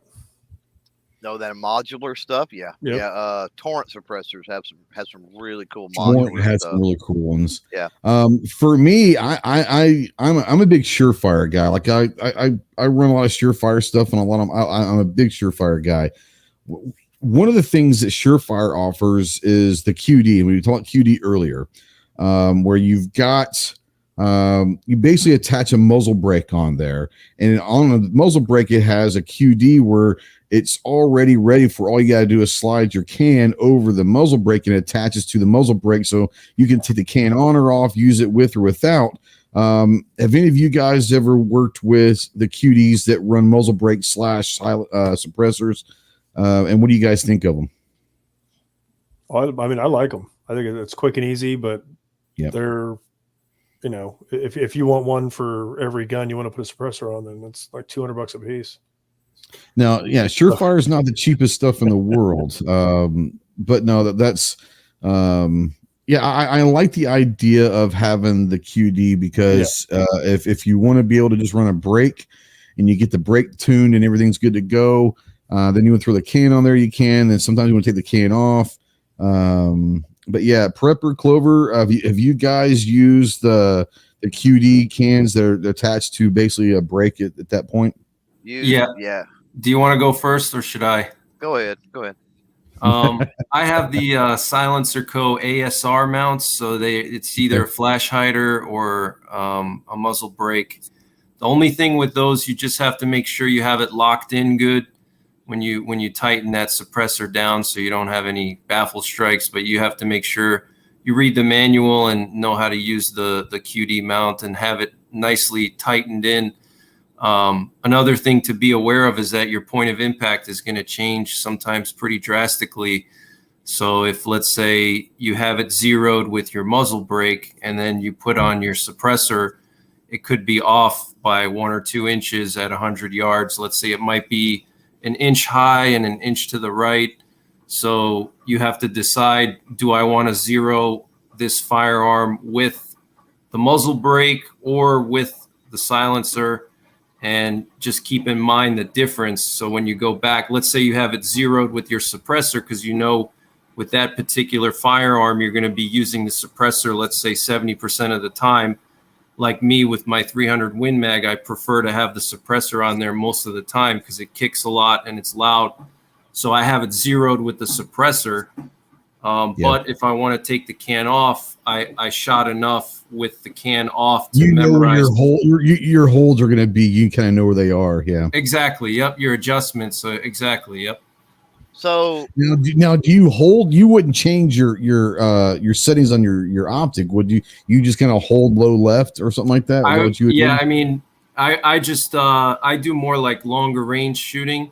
So if it's like beyond 200 yards, I just dial in with the turrets, you know. So if I know so you would go ahead and change the optic settings if you take it off. You wouldn't just hold. You'd go ahead and change the turrets. Depends on how far I'm shooting. If it's just like 200 yards, it's not going to matter. If, like, for example, if it's an inch higher, you know, with an AR-10 or something, I'm not worried about it. But at 500 yards or 1,000 yards, an inch higher translates to 5 to 10 inches higher, you know? So So what I do is, let's say I don't actually change it before I shoot. What I'll do is, like, if I have a ballistics calculator and it gives me a solution, let's say 20 MOA, rather than dialing 20, I'll just dial 19 because it's already impacting 1 MOA higher. There you go. You go. I like to keep it simple, you know. I'm glad that Prepper come in and spoke to some numbers, suppressor versus not suppressor as far as point of impact.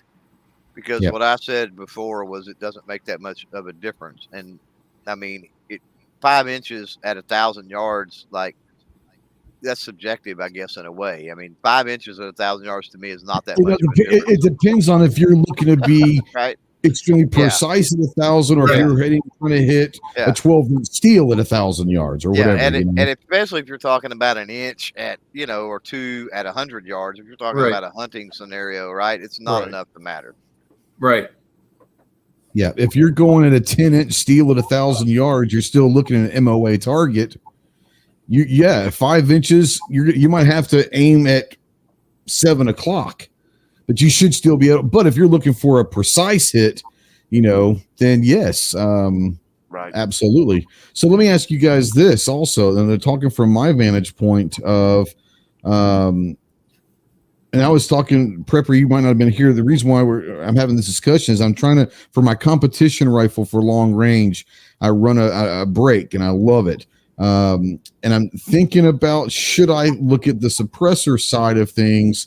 And right now I can kind of convince myself that it may not, I don't think it gives me enough distinct advantage over my break to make that change. With your experience, do you prefer shooting suppressor long range, or do you prefer shooting muzzle brake long range? I'll tell you that, in my opinion, suppressors are like the best thing since the wheel was invented. It makes a huge difference, especially, I mean, I don't know, what kind of cartridge are you running in your competitions? Is it like a high power or like, are you running? I'm running the, I have been running the Hornady ELD match. And is it what? 6.5 Creedmoor? Well, with the 6.5 Creedmoor, in my opinion, it's not like a heavy kicker or anything. Right. It is tolerable with even without a muzzle brake, it's tolerable. Well, my first match I ever shot didn't even have anything. It didn't have my muzzle brake. My muzzle brake hadn't come in yet. But yeah, I mean, I've got a muzzle brake on, and I love it. And like I said, for me, the biggest thing would be tracking. And I can track right now with my muzzle brake just fine. So maybe if suppressor gave me a chance to maybe track better or what, I don't know. But like for me, it's hard to sit there and say the pain and the agony of what it takes sometimes to go through the process of getting a suppressor. Is it worth it right now over my brake? And I don't know the answer to that. That's why I'm looking for people's advice here.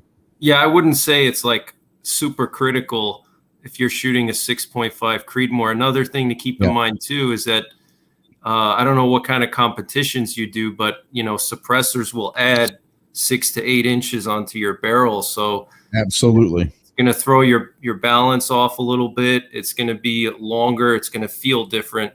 So if you're used to, let's say, running a 16-inch barrel carbine, it feels nice and light. It's quick handling. But once you add a suppressor onto that, it's going to feel like a hunting rifle. So that's something else to keep in mind if you're doing more like CQB stuff. No, this is gonna be like PRS. Okay. So here's the funny thing you say about that. It's going to add length and it's going to add a little bit of weight. Two things that people in the PRS game love. They love weight and they love length. The length obviously supposedly helps get you a little more better, but mine's about a 15.5 pound rifle. There are guys that I see that add weights and all that. They're getting to like 27, 28 pound rifles because they want the stability of, I'm telling you. I literally saw a guy like a 27.5 pound rifle at my last match. And I was like, but he swears by it because it's stable and all that. I'm like, yeah, but you got to lug it around everywhere. Like, good Lord, dude. Like I can carry 2 rifles for the same thing, Yeah. But for some people, that extra weight, extra length is something they're looking for. To me, not so much. I don't really care, Right. Yeah. I mean, I don't know. I think I would encourage you to do it just because the sooner you put in for it, the sooner you'll get it, because it's a long process. But now they have the e-file. So they're saying about 3 to 4 months or 4 to 5 months, I think is about average, which is not bad considering it used to be like 18 months, Yeah. Like my paper file took like 14 months and I just did an e-file and that one took even the e-file took 7 or 8 months. So yeah, the sooner you put in for it, the sooner you get it, So I would still put in for it, but I wouldn't say it's like make or break. But I noticed for me when I shoot my Win Mag or something high power like that, it makes a huge difference on my accuracy. The flinch factor is just eliminated. Basically, it's like, yeah, you're bringing up something that is a great topic as well. The difference of shooting a 6.5 Creed and a 300 Win Mag are vastly different. So the suppressor might actually help a lot more on something like a 300 Win Mag than it would a 6.5 Creed. So caliber absolutely probably has a lot to do with making that decision. absolutely. Now, Clover, go ahead, Clove. Yeah, y'all were talking about the quick connect versus the threads earlier, and I'm in a different camp than any of you guys. Okay. I have shot, demoed, whatever, through the local gun shop and everything else over the years, a massive wide variety of quick disconnects and all kinds of suppressors and things, right? I go back to now, I'm in a special camp that I know too. Again, you are special. I'll give you that. You're right. Yeah. You are special. Talked about earlier how not all gunsmiths are machinists, not all machinists are gunsmiths, but if you got one that's great at both, and I know two that are that way in this area. So getting a barrel threaded for me is a no-brainer. Help building a can, a no-brainer. And I know a lot of people don't have that, and so I understand. But for me, and what I've experienced, I'm just much more comfortable with the threads and the way that the suppressor, when it threads on, it locks to the shoulder after you screw it down. And the quick versus the QD, they rely on springs. It's just because it's a quick disconnect. I mean, it just doesn't feel like it's tight to me. I just don't like it. I'm not comfortable with them. And tons of people run them. They're super popular. And then TJ pointed out, I think it's probably the cost, but I think honestly, if you actually poll the people that actually run them, for a specific reason, the specific reason is probably just convenience, right? Like, maybe. I don't think, I mean, it's just people have multiple rifles they're switching to, right? That's what I'm saying. Yes. I mean, how many rifles do I have that are threaded versus, how many people have collectively or whatever, and how many am I swapping around, and that sort of thing. And for me, it'd be easier to have a QD on every one of them, and then I only have to buy, a couple suppressors. Yeah, but then it's $200 a pop for whatever for your QD versus, when you can thread a barrel for $50, or it already came threaded. Yeah. So I'll thread a suppressor on for the cost of most of those. And I'll be honest, this is superficial, but a lot of the QD brakes, compensators, whatever you want to call them, I find they're ugly. They're aesthetically unpleasing to me as well. You know what I mean? So it's like that's fair. I don't think it's as Surefire is not. I love my Surefire. It actually is a badass brake. Like I'd run the rifle with just the brake and be fine with it. Yeah. Well, it's one of the things to each their own, right? But it's like I don't find it as reliable. I don't think it's as reliable. I don't think it's as I think bookmarks are ugly, so I wouldn't shoot one of those. Yeah, that's true. Yeah. Everybody's entitled to their own opinion. I hear you. I was trying to get a rise out of him, but it didn't work. Have you ever shot one suppressed? That's what I'm No, I actually have not ever shot a bookmark suppressed. There you go. Well, there you go. You can be wrong based on your inexperience, man. That's perfectly now. G23 says 6.5 need more. Well, so I understand the sentiment, but understand the reason why I chose a 6.5 Creed for competition. It's a flatter shooting projectile, and in competition, that's going to help to some extent.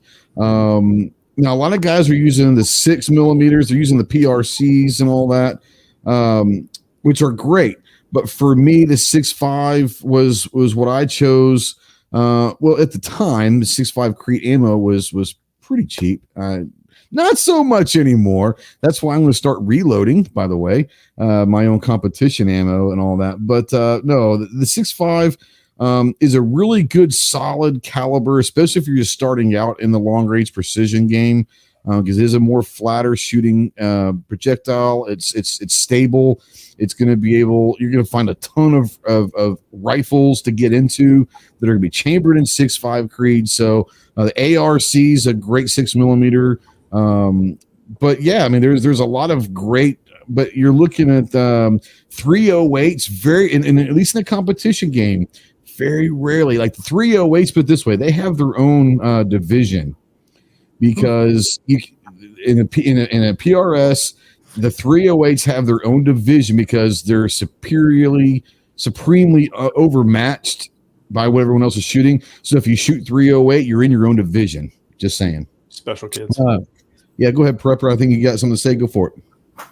Oh yeah, another thing about 6.5 Creedmoor is it's cost effective too. The ammunition's not super expensive, you know. It is now, though. It's like for match ammo, it's about $250 a round right now. That's still not too bad, but yeah, I mean, I can load it for about $1, so that's what I'm gonna start doing. Is loading it for about $1. That's true. Yeah. The ARC, the ARC ammo, that's become really popular in the last year and a half out there. A lot of people doing 6mm ARC, but there's always going to be. I'm not going to call that a wildcat because it's not really. I mean, but there's going to be selective calibers and wildcats that people shoot that are going to work specifically for their rifle, for what they need it for. But if you're looking for something that is a great, solid, all-around caliber, 6.5 Creed, you can hunt with, you can shoot competition with. It's relatively inexpensive. You can find rifles all over the place that are chambered in 6.5 Creed. Like I'd almost to say, I'm not saying it's taken over, but I would almost say that the 6.5 Creed is like the new 308. Like, would you guys agree with that? TJ, you're muted. Everybody who makes a rifle now, that's your chambered. It's 6.5 or 308. Yeah. Yeah, I agree. 100%. The only thing it doesn't have yet is NATO standardization, so that's the only thing that's lacking. But if you're just hunting and doing competition, that doesn't really matter. But if you're someone like me, a prepper, having 308 is that NATO standard. If you're going to try to scavenge something, if it's like a Red Dawn scenario, you might have more luck in that situation. Clover, you have a specific question directed towards you from Jacob. Okay. What do you think of the Henry Long Ranger in 6.5 Creedmoor? The Long Rangers are pretty friggin' awesome. Okay. They just are.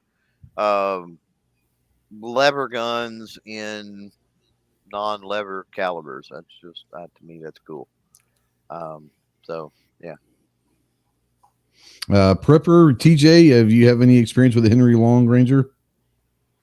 No idea. No, I've never had any. Total gobbledygook. Trying to find some other. All I got was Henry out of that. Yeah, well, that's fair. That's fair. Idaho out there says that I put 6.5 Creed shooters in the same category as Glock aficionados. Well, I'll take that as high praise. There you go. Yeah, I was going to pre cough that sent the world into turmoil. I was actually talking with Henry about getting one of those Long Rangers in and being able to play around with it. Now I have since at some range days and stuff, but yeah. They're freaking cool for sure. I don't know that I would go 6.5 Creed. They've got the 223. You know what I mean? Yeah, I would say. I mean, so historically, we're talking lever action are not some of the people who tend to go out to 800,000 yards with. That was not what they were intended for. So they're, to me, this is, and I'm mistaken, I'm not a big lever action guy, but to me, the lever action was like the older brother of the AR. It was like that kind of that mid range, you could do up close out to a few hundred yards. Like it felt that it was the AR of its day as far as where it fit into the long range, short range game. You know what I'm saying? Definitely. Yeah. So I would say that if you could get a lever action at 223, it'd probably be, unless you just want it to be cool in a 6.5, I think that you probably get more out of it in a 223 with the lever action. That's just me though. Yeah, I would knock the lever.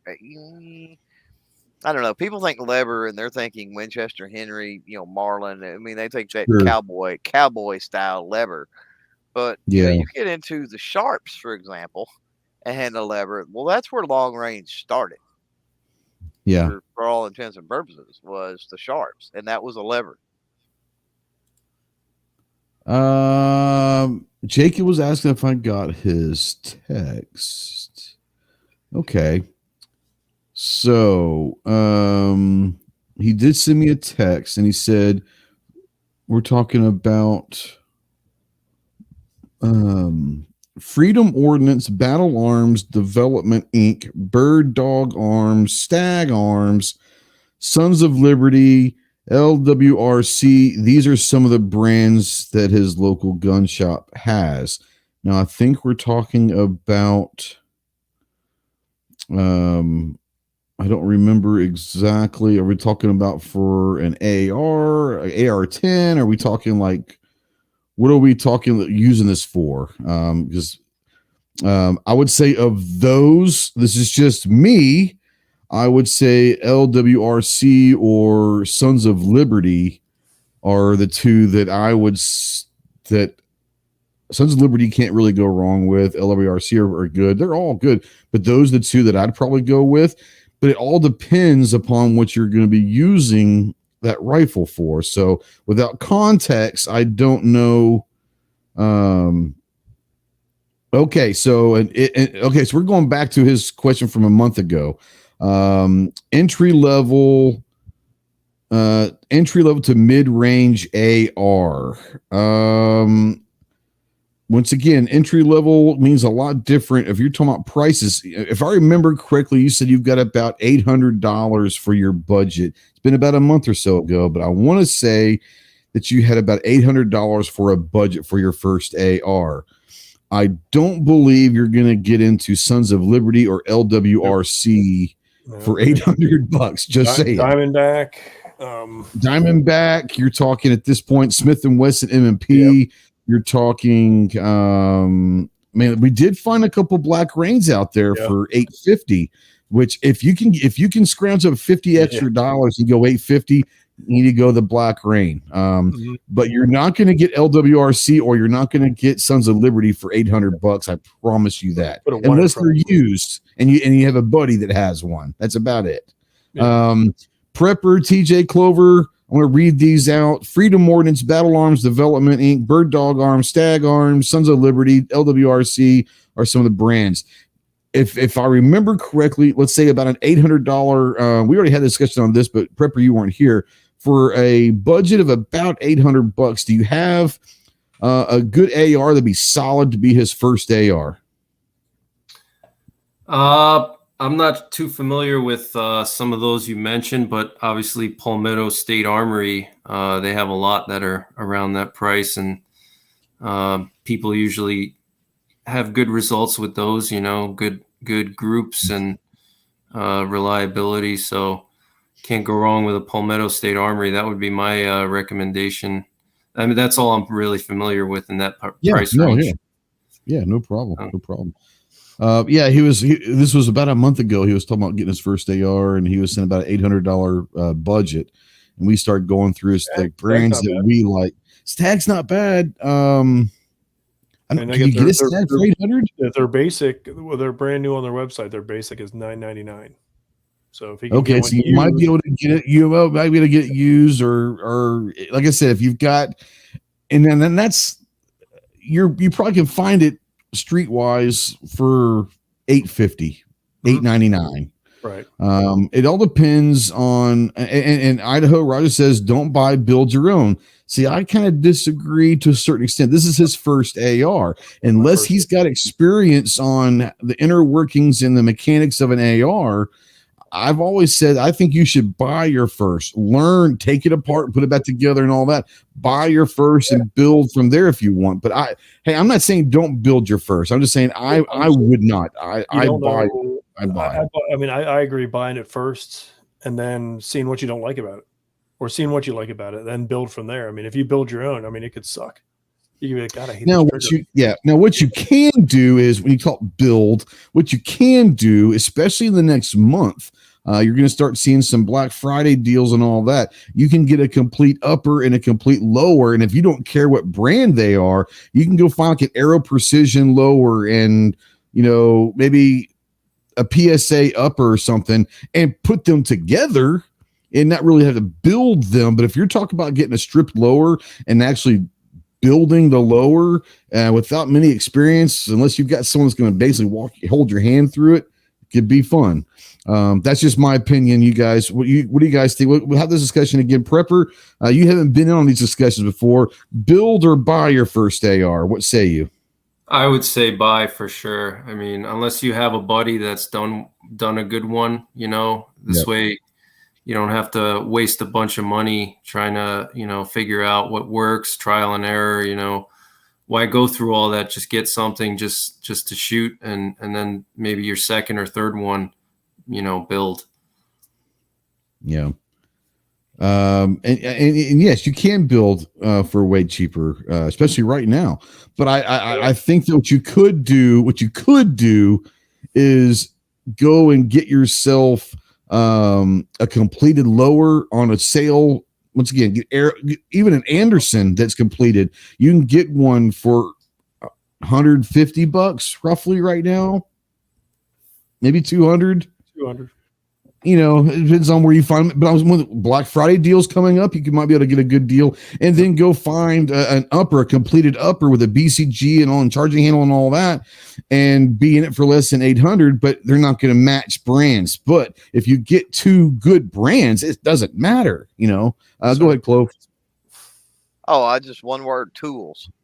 Whenever somebody says, "Oh, build your first AR," it's like, you're forgetting this person not only doesn't have the knowledge, they don't have the tools either. And by the time you buy the tools, what could you buy off the rack that's a nice rifle for that kind of money for your first rifle? Yeah, Jacob says, I think the stags on the shelves were 12 to 1,600. That's kind of what I would be figuring is about 1,500. Low end 1,200, but I would say about 1,500. On their website, they're bargain basement. There's a new one. Yeah, they might have a new one out there. And I tell you, Aero Precision, I can't speak highly enough about Aero. Aero's really good stuff, and that's going to be that 800, 850. But Aero is really, really solid. Yeah, it's really solid stuff. Yeah, you can get everywhere. You can get it on Brownells, Primary Arms, and I mean, everybody has that stuff. Primary Arms will have some good sales too. So Idaho is right. Here's a problem about whether you build or buy an AR. I do see the fancy side and the good side of building it. You can put whatever the upgraded parts like triggers and BCGs, barrels, whatever you want to upgrade. You can build it with whatever you want. I will say this. Chances are whether you buy or build, even if you do build, a year or two later, you're going to be upgrading parts anyways. Let's just be honest. All the time. I do. Be honest. Like, this is an M&P sport, but the only thing on it that's M&P sport is like the shell. Let's be honest. There ain't nothing in there that's Smith & Wesson anymore these years. The stripped lower and the stripped upper. Everything else is so it's what it is. But yeah, that's what I do. Like I said, you build them and you find something you like and you're like, perfect. And then a year later, something new comes out. You're like, oh, it's so much better. That's right. That's right. Or you'd never heard of a hyperfire trigger. Let's say you're using whatever, and then your buddy gets yourself a hyperfire trigger. Oh my gosh. All right. I go spend another 150, $200 on a new trigger. That's going to happen. You're going to, I doubt it, but Jacob, I'm not going to lie to you. I doubt you will. I've got 10, 20, there's no telling how many thousands of rounds I have through that, literally like tens of thousands of rounds. Eventually, maybe, possibly, you might have to go through a barrel. I don't see it happening in someone's lifetime these days, but you might have to, replace the barrel eventually. You're going to have to replace little small parts here and there. You're going to want to upgrade maybe to an ambidextrous charging handle that's bigger. Maybe a mag release button that's bigger. You're going to replace the sights. You're going to replace this. You're going to add this. You're going to take the hand guards off, replace them with floating, whatever. I promise you, whether you build one or you buy one, within 2 years, it will not be the same rifle. I promise you that. So understand that. What I'm saying is that $800 rifle is going to be $1,000 rifle within the first 2 or 3 years, period. Because we didn't even start talking about dots or optics for that rifle. If you've got $800 for a rifle, then you better have a couple $100 at least for a decent optic. Can you get by with a $50 Amazon optic? Yeah, you could. Let's be honest. But a $200 optic, you can get a great $200 from like Bushnell and Athlon and Swamp Fox. There's a lot of great Holosun you can get. I don't know, Riton. There's a lot of really good optic. You can get that $250 optic, but like, let's say that $800 rifle is going to be $1,000 rifle when you're talking optic. Let's just be honest. It is what it is. Yep. Yeah. And now this is true. Idaho says, I've got the infamous Boxo parts. When I'm not saying if, when you upgrade something on your rifle, keep them, because you can go and buy yourself or find yourself a lower, and there's a good chance that you'll have enough parts lying around that you've upgraded that you can build a whole nother rifle. Saying. I've got 3 Franken rifles. Yep. Just scraps. Rainier Arms, from your AR fanboys. Rainier's, I don't know if you can get Rainier for 800, can you? Google through that there, TJ. Elster's out there. What's going on? We've been 2 hours. Holy shit. All right. We're going to start winding down. While TJ's looking at the Rainier Arms budget entry level AR, I'm going to start with Prepper. Thanks for coming. First of all, thanks for coming on, bud. Love to have you back. I'll get you on here whenever you have time. I know you're working on that, but love to get you on sometime and be part of the podcast and all of that. Thanks for having me. Oh, hell yeah, man. You're welcome anytime. Thank you. A lot of maybe my audience may not be familiar with who you are, so I want to give you a few minutes to tell my audience who you are, kind of what your channel is, what your mission is, where they can find you and all that stuff. Well, I'll be putting out your links out there while you're doing that. Yeah, thanks a lot. I just do I do a lot of prepping, obviously. I cover world events and breaking news. I do a lot of that. And then I also do firearms and outdoors.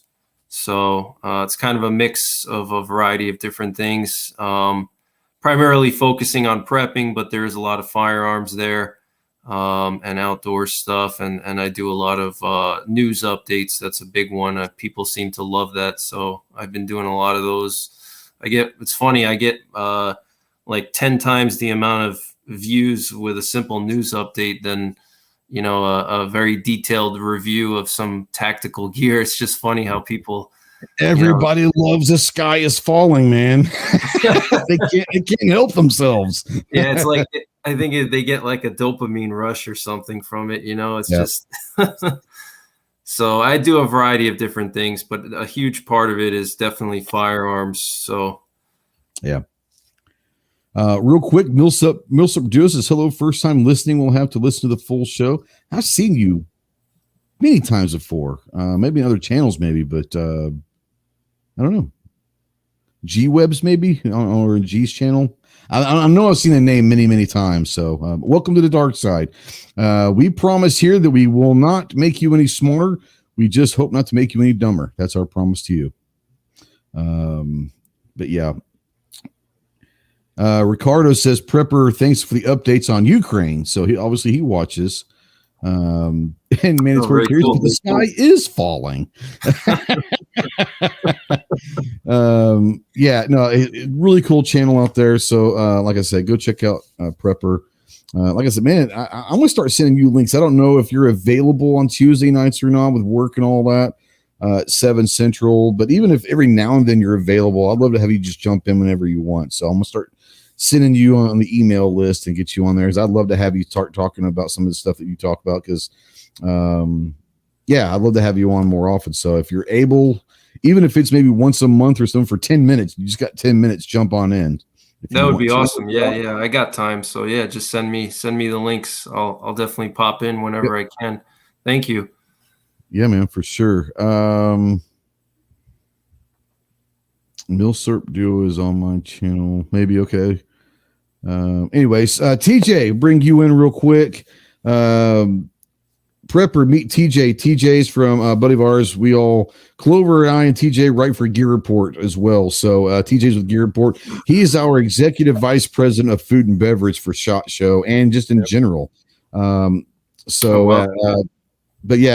guys will get along great as well. But TJ, what you got coming up with reviews and going on with Gear Report and all that stuff? Finishing up a bunch of stuff. The Meprolate, the RDS. I got the Meprolate True Vision in. That's the new one. I'm working on those. I'm swapping around on different ARs and stuff. And then the DB9 and the DVG1 from Sky. They're all going to come out. Okay. Yep. Yeah. Like a bunch of them are coming out shortly. I keep saying this week, but then I get busy at work and I'm like, do I want to do that this week? And then I can put them in, but Jeff won't publish until the next week. Well, I was surprised. I put the Lionheart review into the queue, and like 2-3 days later, I was like, "What? Really? In the world?" Like, you hit him on a good day. Like he saw it pop up. No, like, I think he was so worried that he may not see a review from me for a longer time that he just went ahead and published the thing. Well, it might be a few months before I see another one from him. Yeah, but this is the time of year where I start getting able to start doing stuff like that, so it's fun. Yeah, I'm getting some free time coming up, so I'm getting ready. I'm finishing up some jobs, so I'm gonna go hit the range out there at Hunter's MV and go to Frog Bones and finishing up that 8.6 blackout build when I get all my parts and everything. Then that'll be that's gonna be awesome. Gonna be awesome. Yeah. G23 says make sure you don't forget your 4 guns Thursday. I've got 3 4 guns set up for Thursday already, just so when Jeff calls for him. So we're bringing out. It's gonna be FUD floor guns Thursday. Well, then I don't have any of that. Like even my shotguns, except for my monster. Well, even my monster's got the grip, the pistol grip. Like even my shotguns are tactical. I've got my dad's hunting rifle. My dad's like 1100 and I've got some of my old grandpa stuff. Yeah, I've got some, and I've got my Winchester 30-30. That's kind of fuddish, isn't it? Yeah, it is 30-30. That's classic. 19. It's my 1911, but it's 10 millimeters, so it's not really fuddish. Retro FUD. It's kind of tactical FUD. It's all good. I'll see you Thursday night, buddy. Clover, bring it home. Once again, tomorrow night at 7 Central over on the Clover Tech channel. Apparently, this Clover Tech channel thing's a thing. I've never heard of it before. He keeps telling us he has his own channel. I still have zero proof of this being real, but apparently we're doing a podcast, the Ghost and Clover show over on the Clover Tech channel tomorrow. Big announcement. Go ahead. It's huge. If you're patrons or channel members of either one of us, you already know what's going on. Thank you, all of you that have already kind of got involved with this. But Clove, if you were, I'm not saying you're going to, if you were going to create content or do anything on YouTube, what might that be? All kinds of stuff, man. I doubt that very seriously. Besides OnlyFans, I do guns, I do sports cards, I do creator trainings, I do all kinds of stuff, man. You know that. I understand that you're starting another channel. It's Amazon only channel, but it's only like weird stuff. Like I don't know if we can mention some of the stuff like alternate weird items on Amazon. But that might do well for you. I don't know. So we'll see. No, tune in tomorrow. Is what I would say, because I think what we're going to talk about is going to be pretty doggone cool. Pretty doggone cool. Now, Jacob out there says, so this mysterious channel is making its grand debut tomorrow night. Yes, the Clover Tack channel is making its debut tomorrow. Man, could be. Yeah. Oh, all right. Yeah, we've got we'll be on Clover's channel tomorrow night doing a Ghost and Clover podcast. With big announcement. Thursday on my channel, we have our latest episode of the Jarhead podcast where we have CIA officers Boone Benton and Sarah Adams that were at Benghazi have written a book, and it's the unclassified story of the Benghazi attacks. It's unreal. You guys are, some of the stuff's going to blow your mind, but it's pretty awesome. But that'll be coming out Thursday. We've got some stuff from HRT Tactical coming down the line, from Klinger Holsters coming down the line. We got all sorts of stuff coming down the line the next couple of weeks. And obviously we'll be at Wanamaker, not this weekend, but the next weekend in Tulsa for the Wanamaker Tulsa Arms Show. But anyways, yeah, thanks for guys for watching. Prep, TJ, Clover, you got anything else that you guys want to get off your chest or bring up before we get out of here?